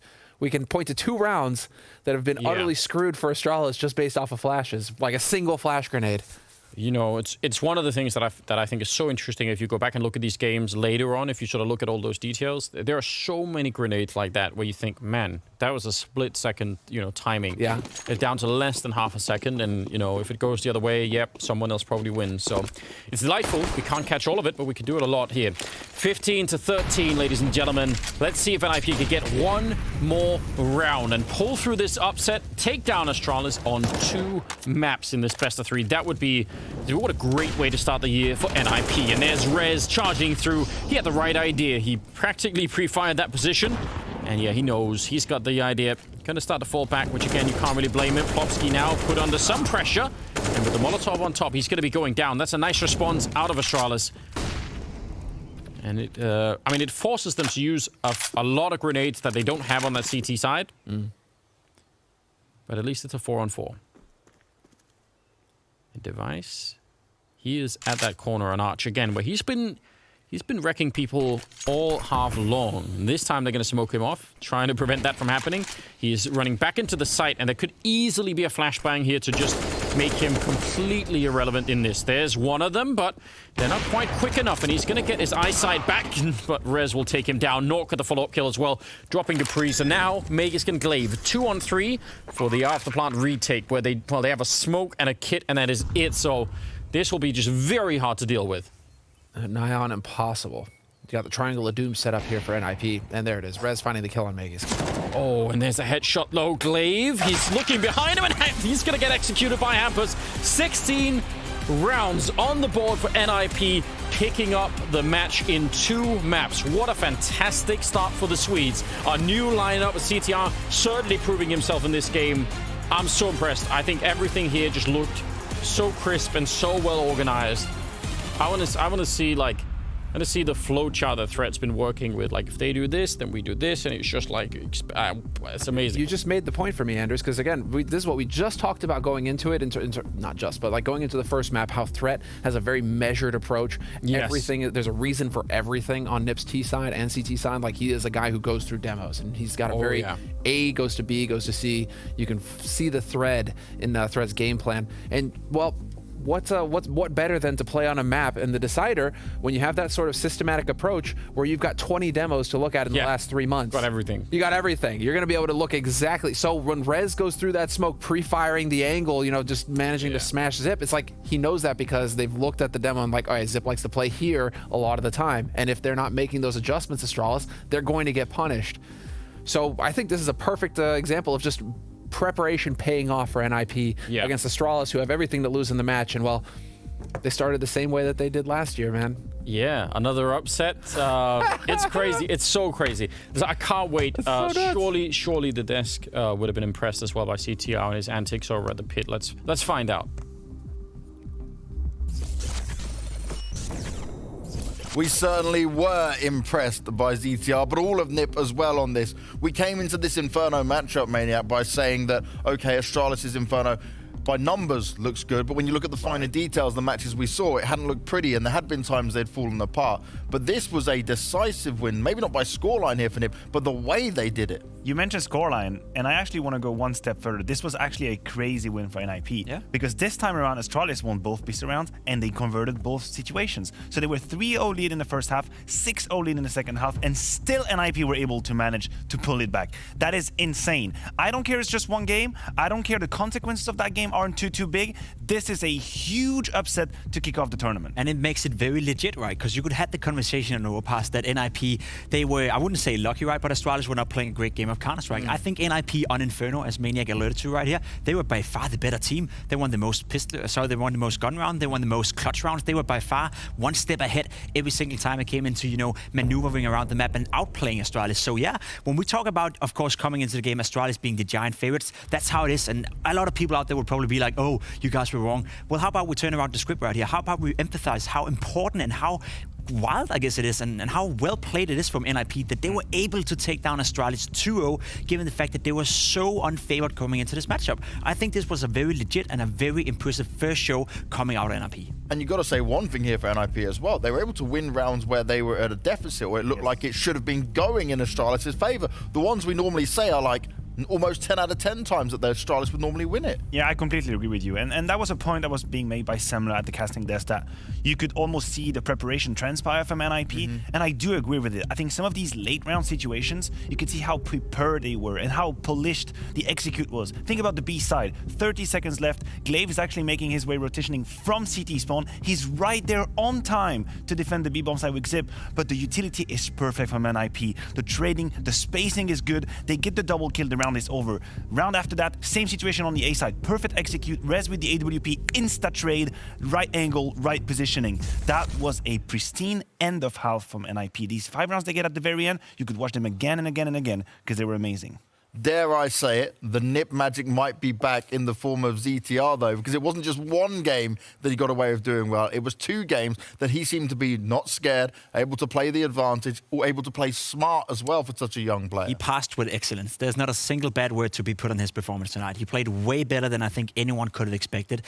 We don't really have any expectations coming into this game because we didn't know much about him, right? We haven't seen him play against some top-tier opposition before. So we talked about it with Bit when he came in for NaVi, right? He was not able to get it done, especially not on Inferno for NaVi, but this time around, he came in and he was the best player on the server. He was the best and most important player, dare I say it, most impactful player for NIP in this game. And to do that in your debut with the rifles, with the AK-47s, is very impressive. Just look at how he's maneuvering these smoke situations. To me, that requires a game sense. I'd really like to see that because we see rookies coming in Counter-Strike, having the great aim, you know, destroying people. But ZTR, the way he won some of these rounds, he was analyzing the situation. Finding, like, that trade is insane as well from the balcony. To me, that feels like he understands the game, but then it's just one best of 3. I'm just gonna take it easy, guys. You know, I'm overexcited, but we have to take a deep breath. We can get very excited. Sure. Yes, they have just taken down the best team in the world, but this is only just the start for it, right?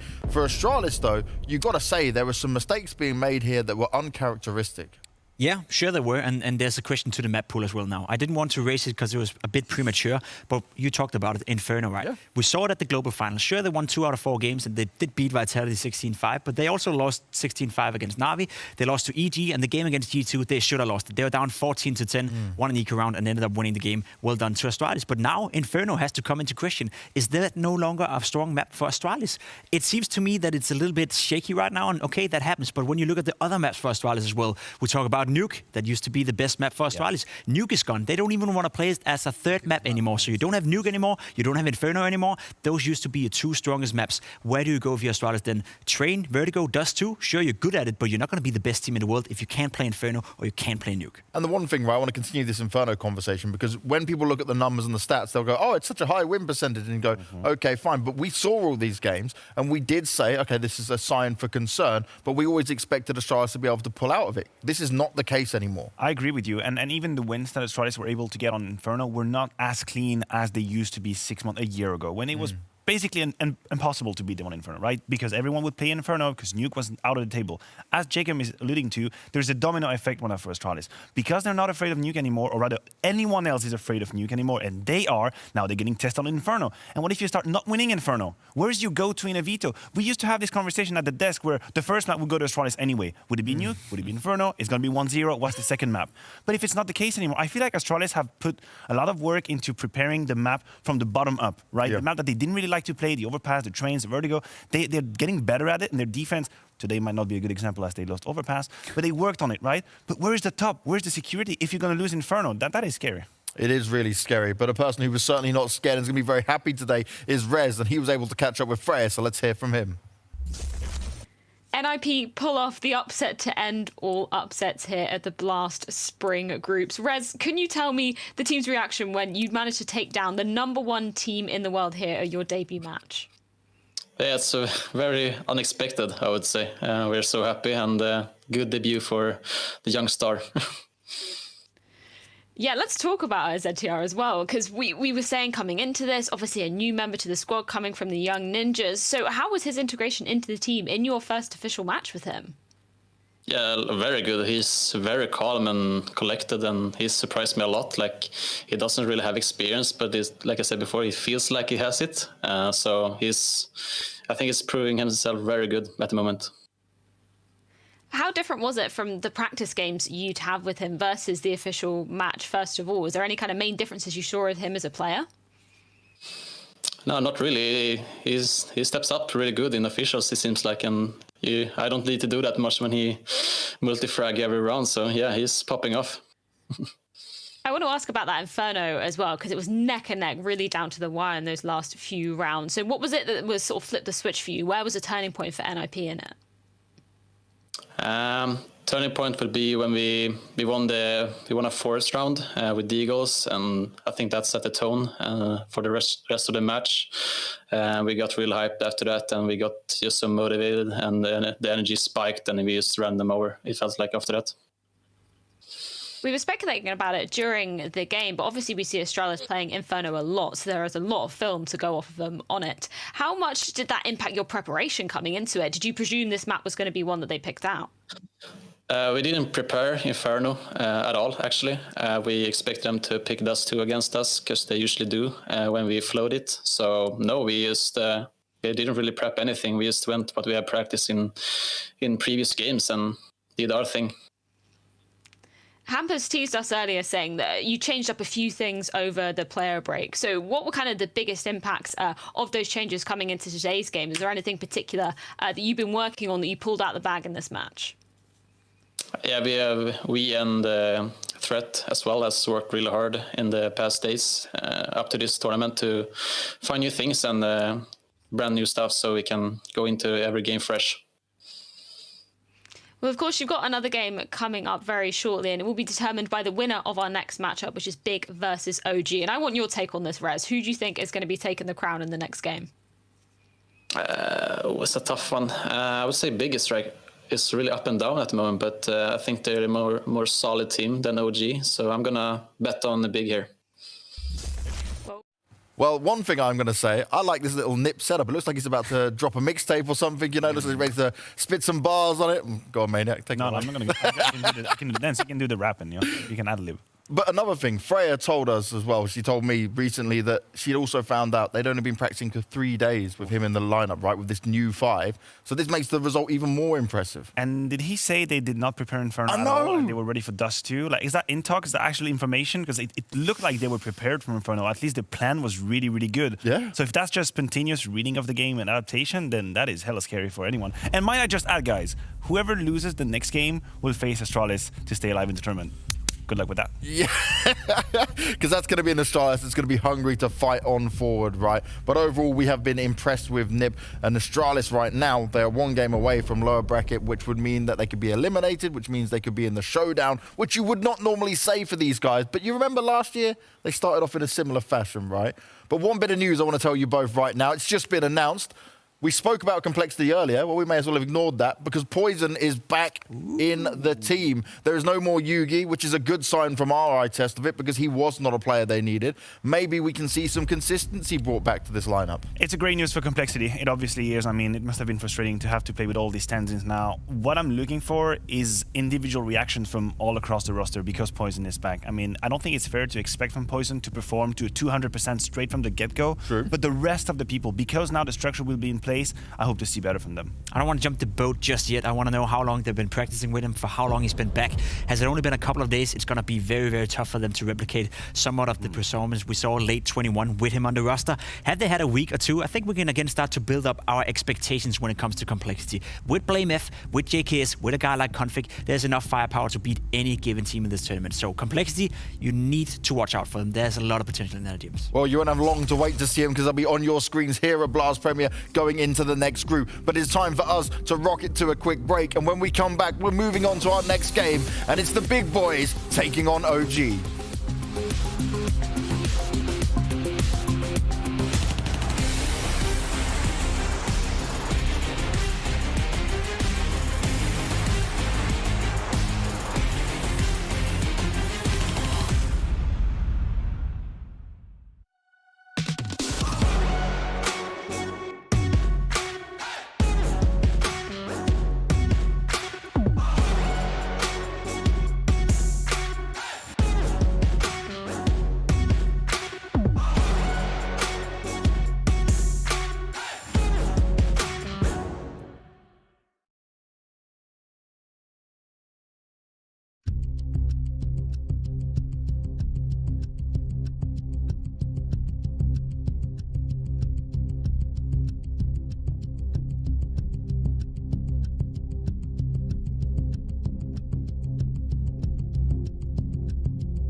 feels amazing to be part of this huge organization and also huge tournament organizers, and I feel that we are deserved to be here in this spot.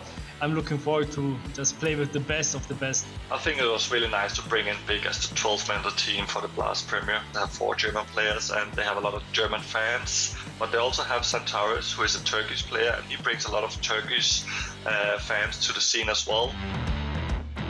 Our goal is like on every other tournament, we just want to win, and this tournament right now is especially really important to us because we are new and we've played it last year. We managed to be, I think, top 3, and I think it was a good sign that we managed to beat all these good teams there as well, and we will repeat it, and I'm looking forward just to play the game and to just play the tournament. It's one of those teams that they have the potential to go all the way and be the best team in the world, but they just lack some small things, and I'm not gonna say what because then they will change it. I see us for sure in the top. We will make sure that we will also show it on the server, not only from talking wise. We will be ready for sure.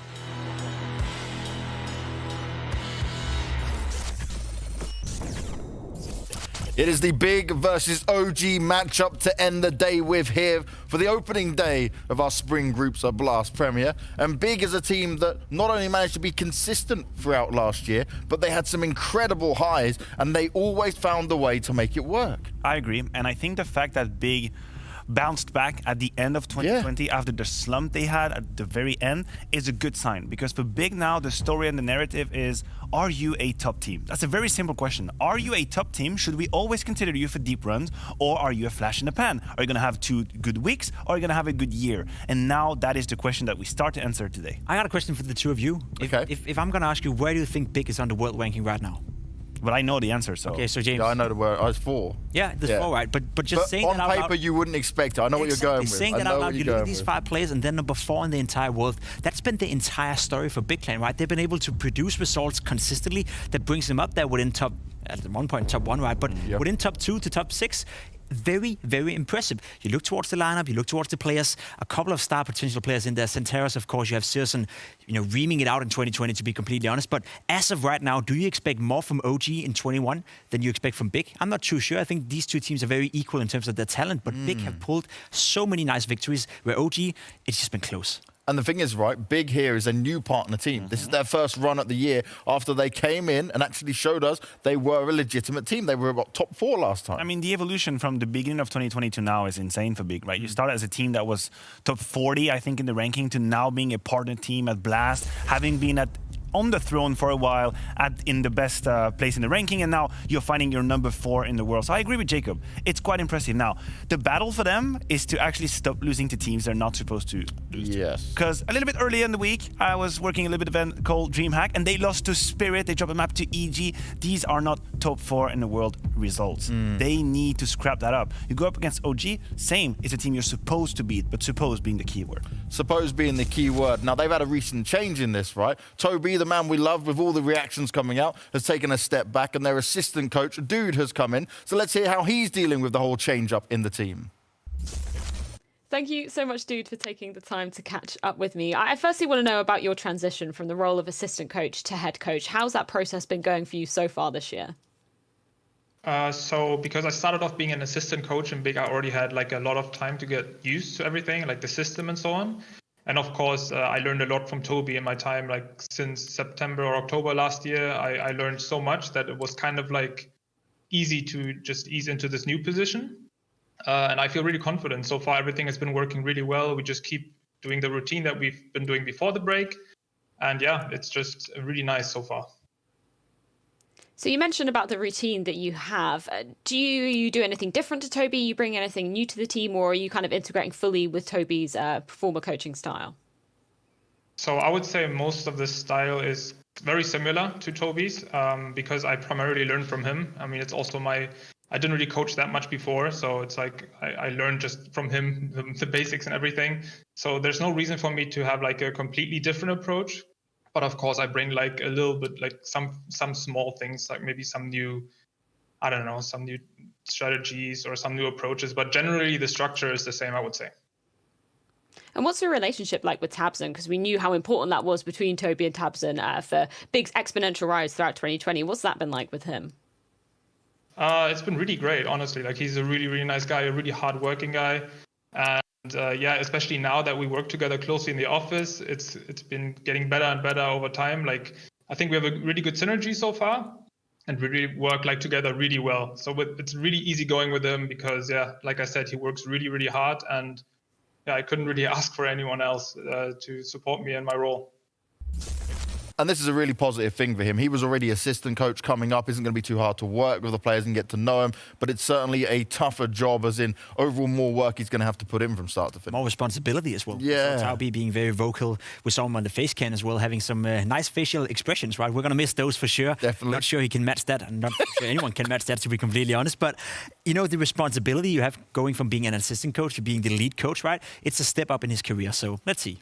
Let's see indeed. And let's see about OG, because this is a team that at times have given us the moments where we say, okay, these can be one of the best teams in the world. And we looked at the unlikely player in Mantu in there to deliver some epic moments for these guys. Mantu was a great revelation in 2020, that is for sure. I think he was part of the reason why OG became in the conversation of the top 10. They're currently, I think, ranked number 9. Yeah, I'm going to be honest with you. To me, they're like a black box. I don't really know where OG is standing at the moment. They played Summit. They beat Dignitas twice, although losing a map every single time. They lost to Heroic 2-0. They lost to Fnatic 2-1 as well. So what do we make of these results? I'm not exactly sure. One very good sign right now is that Valde is flying high. 1.19 rating past 3 months. That is excellent from Valde. Now, that's one man who we expect to always deliver, right? But it's this second string that we can't rely on at the moment with OG, which seems to be the problem. Yeah, because you look at the lineup, and I agree, and I share some of the frustration maybe coming out from Matthew here. You look at the lineup, you look at the players, you look at the experience, and you look at the quality that the players have. There's so much going on within OG. Mantu is a great player.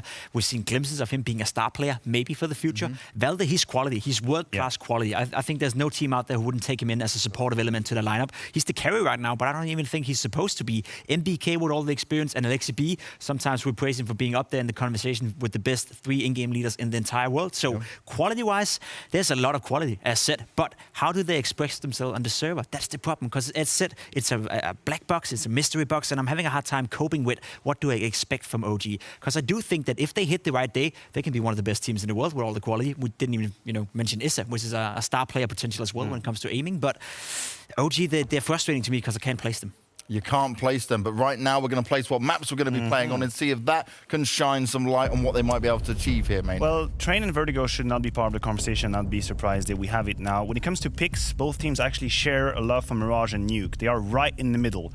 So these could be comfort picks for either side. Now, if we go for Punish, I do believe that OG go for Inferno, and then Dust2 would be for Big. We have the first Punish, coming in from OG.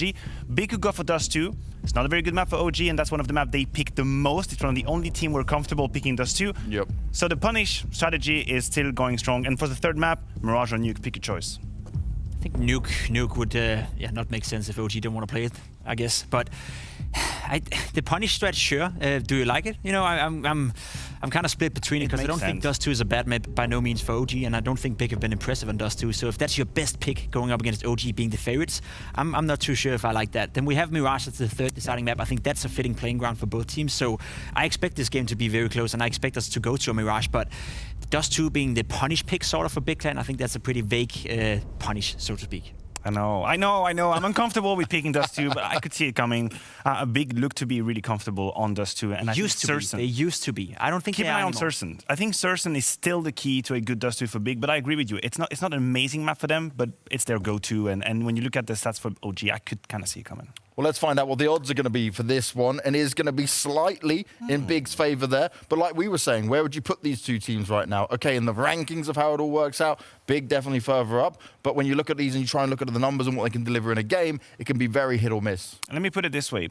Did Big impress us in 2020? Absolutely yes. Can they prove to us that they can beat anyone? Absolutely yes. But they can lose to anyone, and that is my problem. And I think this is why the upset alarm is absolutely ringing for this one match, because I would still consider OG beating Big to be an upset, but it's definitely on the cards. I can see it happening. I 100% agree. If you look back to 2020, there's no doubt that Big Clan were the better team of the two of them. Big Clan probably were the biggest surprise of the year, and all the respect that we gave them last year, they deserved, to keep some of that respect. They're guys who work hard. You see it all the time. They're constantly at boot camps. They're constantly playing Counter-Strike. You even heard Tapson saying it. We're one of the teams in the world working the most, and I respect that. I really, really do. If I had to make a forecast for 21, though, which one of these two teams would I put my money on if I, were a gambling guy who wanted to bet the money on the better team for the rest of the year? I think OG has more potential. I think OG have better players, and I think that there's a case to be made that if they are ever going to be a good team, it has to start off right here, right now in 21 by beating Big Clan. And this right now is interesting. Big have had a little move around. Yes, and Sursen is with them. That is quite new. Think about it. All the times they were playing in bootcamp, Sursen was not with the team. So I would love to see him also go with his 50 kills, and when everyone is here next to him. Are you saying he can't do it on lane? I mean, it's online, but it's like kind of LAN online. No, it's bootcamp versus bootcamp. Actually, no, OG's not in bootcamp. No, they're all split up on it. But this is different. I like that, right? So we've got the full big team together to try and play alongside each other. New digs to do it in as well. And that's something good because although he was a fantastic player, you always felt like it was disconnected in some way. Yeah, a little bit. But as you said, he was never disconnected from the server. Oh, no. He was fantastic in 2020. If he can continue the same form into 21, which I think will be hard, then, I mean, OG, sure, they're going to have a lot of trouble, especially with Sursen. Man2 will have to step it up. Otherwise, I can easily see Big winning as well. Well, let's see what's going to happen when we get into the game. We know the maps and we know what these two teams can deliver. Big may be slightly favored, but OG have a fighting chance, and that fighting chance will happen after the break.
There's a lot of talent within the squad of Big.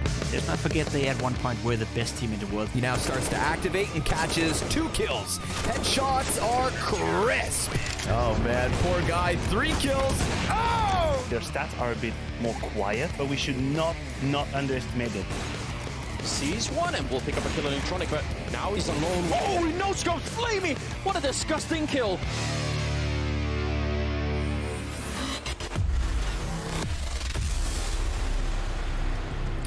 Well, good evening, gamers. Welcome back. It's the Blast Premier 2021 circuit. I am Scrawny, this is Launders, and we are taking over for the Big vs. OG show.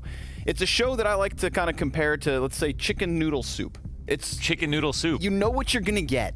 It's going to be Dust 2, it's going to be Inferno, and it's going to be just solid, clean CS. Like, these are two teams who I think never disappoint in terms of total blowouts. Okay. You know, it's just, it's what you expect. Like, they get blown out sometimes, they blow out people sometimes? Or? Yeah. Okay. It's just, you know, at the end of the day, at the end of the meal, you're going to feel full. You know nobody loves OG more than me. Yeah, I know. Okay, but let's be real. Okay? Solid, clean CS. It's sometimes. Sure. Sometimes. Two teams that had a really great year. Yeah. They're going head-to-head. They have a veto that goes so back and forth. They both believe they're the better teams on the two maps they're about to play, and yet trade it back and forth all the time. Yep. We can see by the Betway odds here, we've got slightly better odds for Big, but I don't think anybody's really confident coming into this because of the head-to-head. And a lot of their games recently, I mean, it's not been like sterling performances for either Big or OG recently. Okay, but why should we be excited? Because the maps are close, because they like to play against each other, because we know what we're going to get, chicken noodle soup. That's this. But it's not going to be super solid, super clean. Let's be real. Nobody loves OG more than me, but let's be real. It's going to have a little sloppiness to it. You know, Sloppy Joes. Sloppy Joes and chicken noodle soup. Yeah. Big versus OG. Big in a new camp with a fifth man, on board. New coach. Good. You know, they did this with 4 players last year. Imagine what the heights they'll achieve will be. They are unstoppable. I think that I was a little bit stunned, in a good way, by Pimp's talking point on the desk, right? When he prompted Maniac and Banks to potentially fail by asking, like, where do you place Big? In the top 10, where are Big? Yeah. And they are 4th.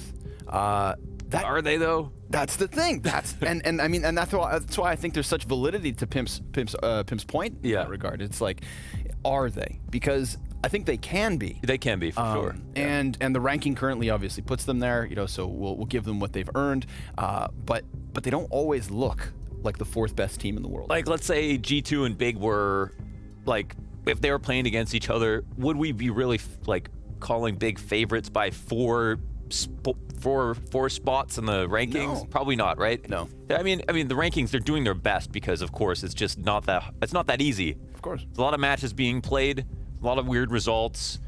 Beginning of the year is also something special where that's where a lot of upsets happen generally. And there's a lot of, I'm sure Big are going to come into these matches and they're going to try to be like, okay, these are our establishing matches of the year. Lots of scrims have been played. Lots of roster moves have gone on in different teams. Let's see what happens. Let's see where we stand, and then we go from there and we build. So what's cool is that, of course, I think this room has higher ceilings. Ooh. Right? Because we had we were underground before. Yeah. It felt like we were in a basement. In the sex dungeon. Right. And now we've got Searson. I guess Searson was like, okay, I'll come, but we got us to get out of the basement. Yeah, like 12. Look how tall those ceilings Unless are. you get 12-foot plus ceilings, I'm not coming, he said. But it's worth it, dude. I feel like if there's anybody you want to have on LAN right now, it's top 10 player, Searson. Yeah. I would say, I mean, one of my favorite players to watch across 2020. Yeah. A guy who I think has such tremendous impact in what feels like every round. Oh, Gandalf? Damn. Quite a beard. Sorry. It's all good. Yeah. Just because of his ability to output damage on full buy rounds with the op, on half buy rounds with the scout, he is constantly finding his impact within what feels like every single round, and that is what's opening up the possibility for Big Clan to win their force buys all the time. He is a threat regardless of what weapon he has in his hand. So let's get into the show, baby. It's Big versus OG, and it's Inferno to kick things off. We've got Big on the CT side, jumping across middle as Mantu makes first contact. Yeah, it looked like it was going to be the tour to halls, but since Searson saw somebody, decided he was going to fall back to the site instead. And this denies him a little bit of information. We did have eyes in alt from OG, ready for somebody to peek, but no one did come through. So now they're going to start to take over. It's a smart punish, I guess, for denying this information. And let's see what it results in. There's still 3 players on the side. It's a pistol round, so anything could happen versus a halls pop or a lane split. It's really going to come down to headshots. Maybe Searson gets the first one. He's nice and close. And BK, he's got a player behind him, of course. 3 players behind him. So Searson getting a multi-kill from this one. You wouldn't expect it, but there is a chance for a flash to come in. He doesn't get cleared too hard. So 1 and done from Searson. Xantera's down inside of the graveyard, dies instantly. A-Site is totally compromised at this point. Oh, and Valda, he gets the headshot as Tizian tries to peek over top of the smoke. You nosy neighbor. Man down. 4v2. OG taking the bomb plant and most likely first pistol. Yeah. So it's definitely really solid. Of course, it's not like they were understaffed on the A side. It's not like, they did anything particularly wrong. They just lost in the entries they couldn't hold. We see the favorable trades coming out. Only one CT up, There's a lot of fights here not being won by the CT side. Maybe they should have had Tapson involved. He comes through with the kill on Alexi B, but it's a bit too late. Bomb's just shy of halfway. He's probably going to think about saving, maybe denying a USP or getting some money out of this by getting a kill. Instead, he'll be the one to be the victim and die. And that's going to lead us into a second round with success here for OG. So here's the Halls pop one more time. And that's just unfortunate. He saw him jump over the smoke, caught him on the bottom. Saw a little peek. Yeah. Valda had an outstanding year in 2020 as well. Tell me about it. Particularly in Flashpoint, I think that was where we had, I think, his most standout event of the year. The competition at the top there, you had Fnatic, you had Virtus.pro. You had some teams that I think we'll see a lot more from this year. And he did a really good job of playing against them. Him and Montu, definitely top performers for OG. Yeah. And you know what? I mean, go and look at the charts for yourself. They're pretty consistent across all players. It definitely does feel like with both Big and OG that they're kind of like one roster move away from like breaking through. But I mean, they're in the top 10. They're in a much better place than many other teams. Like look at NIP who just beat Astralis 2-0. They're not even top 10.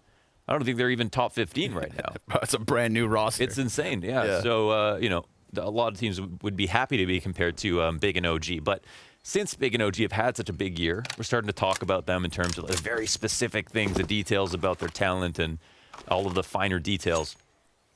And that is one thing that gets brought up. But overall, they're not too inconsistent. Okay, so what happens now? We're going to have potentially a wrap onto the A site. Alexi denying space here at Arch. And creating space with just this Mac 10 running.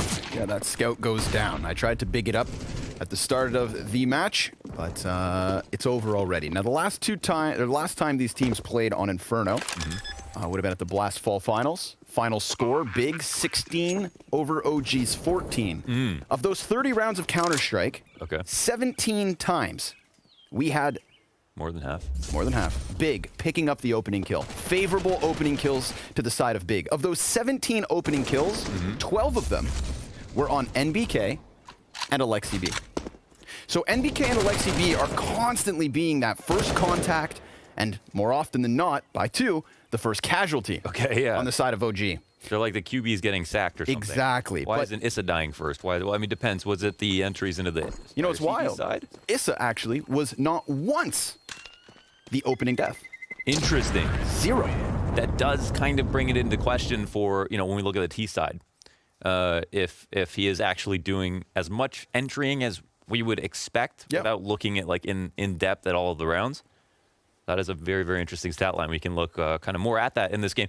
It's always really cool when there is that much baggage on a certain map between two teams. Exactly. We have months of data, plus they just know each other individually so well at this point that this game is going to be very meta just between the two of them, as opposed to in general in terms of Inferno and what works on Inferno.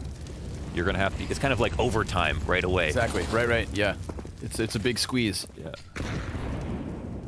Round 3, of course, just 2 deagles, 2 smoke grenades, 2 flashbangs, singular P250, Big Clan looking for something, but not being given too much. I allude to that stat because I think Alexi and NBK take on a certain role. You can see it right here with the Mac 10s. They're playing for the info. They're playing to set up the pillars of OG's side. Yeah, definitely. I mean, it's almost kind of cool, I guess. Like if, you're going to consider Issa one of your strongest pieces, especially on T sides, that maybe it's good that he isn't dying first. If Alexi B is going to do aggressive lurks all the time on T side, we know he does that. He goes in untradeable spots, tries to get kills, then that can be good. And if MBK is the guy who goes in front of Issa on a lot of rounds, that could be good too. I mean, it might set up the round better than if that was in reverse. So, yeah, we'll find out more about whether that will be the case or not in this next round. For now, it's going to be about making money, getting plants, not dying. Lexi's got it. Second kill fed to the MAC-10, so he's up to 4,900 as NBK drops down into the pit and gets himself a double. This is what I'm talking about, man. Contact. Again, you know, I called them out for dying 17 of the 30 times between the two, but they also got the opening kill 7 times for their team. You put those numbers together, Launders, that's 24 of 30 rounds. It's either Alexi or NBK getting what they need to kick things off. Sure, yeah. We see it in that easy anti-eco, and that's what leads us into what we all want to talk about. It's big on the buy with Searson hands on op. Okay. Now let's see what they decide to do. And I mean, it was always weird a little bit seeing Searson be the only one alone. So this is a really interesting development that we'll get to see more of in this year and how it affects the team. I can only imagine it would only help to have Searson here in person at the Big Clan offices in the Big Clan building. The Big Clan battleship. Big Clan battleship. There we go. I was thinking, what would be the Cash App compound equivalent for Berlin International Gaming? A little bit of damage here done to Alexi. Takes refuge behind the logs. And Big, they don't like to be shying away from Banana here. Yeah, this is, they usually do like to. They usually like to play back a bit, so it's interesting to point that out. They have a lot of really, like, trap grenades for the top of Banana and the bottom of Banana. They throw most of them from safety, from the site. But here they hung out quite a bit. OG aren't coming back to fight him at all. Instead, Pendulum swings back to top bracket. And the CTs haven't reclaimed space just yet, even though it looks like Searson might want to in a few seconds. Maybe not. Further utility usage. Tabson slipping around the arch side. NBK, of course, he comes outdoor, goes back into the apartments, and then comes at it looking to lead the charge through archway. Oh my god, Alexi B just shoots through smoke. I don't even think Tabson fired off more than 2 shots before that happened. That's crazy. But okay, all of a sudden we've got pressure on Tizian and Keto. Let's see if they can lock down the B site. We've got a flash prime for Tizian. Keto prepared to peek. Sees the back of 2. Drops bomb. That's a great kill on Alexi. And he still stands with 10 seconds. Keto, 3 kills, 4 kills. A single frag away from the ace. And it's Valda inside of the smoke with no time to plant. Keto. Oh. He can't do more. He comes close. That's a pretty unbelievable hold. Okay. I want to give full credit to Keto here, but okay, oh my god, did you see that? What is it? He shot off like a couple of bullets, and he just shot off like a few bullets that every single one of them hit him inside of Moto. This is a really amazing hold by Keto. The attack on the B site, though, I mean, if you give up Arch as a CT in that position, I mean, I don't want to take away from this, but like, where's the #1 spot someone's going to go to? Like a very normal setup to defend against losing CT control would be quad and construction, right? Cover the 2 things. The quad guy can worry about Banana and fight deep CT, and the construction guy can connect with them and communicate. No molly quad, no real expectation that someone might be there. It really looked kind of lame the way that OG attacked the site. It felt like they were missing something. Either someone was supposed to be on duty to cover that or throw a nade, or they lacked the resources. Yeah. But didn't really put a lot of emphasis on hard clearing that. And of course, it looks even stronger and even worse for OG since Keto just can individually outduel so many players at once. Yeah. But the split looked fantastic up until that point. Up until that point, yeah. It is funny that Keto gets the kill on the guys coming from Banana who are watching CT smoke where their teammates just came from. They had 20 full seconds by the time they got there. Yeah. And that's quite a marathon that you've got to run through all the way to get through CT spawn to B. Oh, Searson's coming hunting. Yeah, this got the scope up, but they're gone. Yeah, but look at Searson. He's just he knows. He's just going off his read right now. He's pushing. He's getting info all the way down to the bottom of B, and they're left, and they're not committing. They're not coming back. It looks like. He's going to be left there. This opens up Keto to rotate closer towards A site. So Big, perfect read. Thanks to Searson's aggression. Now it just boils down to stopping them. Tabson singular kill. Tizian up on the balcony just gets caught jumping around here. Xanteras doesn't even shoot back, and the A site crumbles beneath the pressure of OG. All their monitors turn off at the same time? What was that? Power outage, had to be. They look like they were not looking at their screens, right? That at first, on the balcony, it looked like he was looking at the radar. Like Tizian jumping up. Yeah. But then we've got someone in pit also not adjusting their crosshair at all to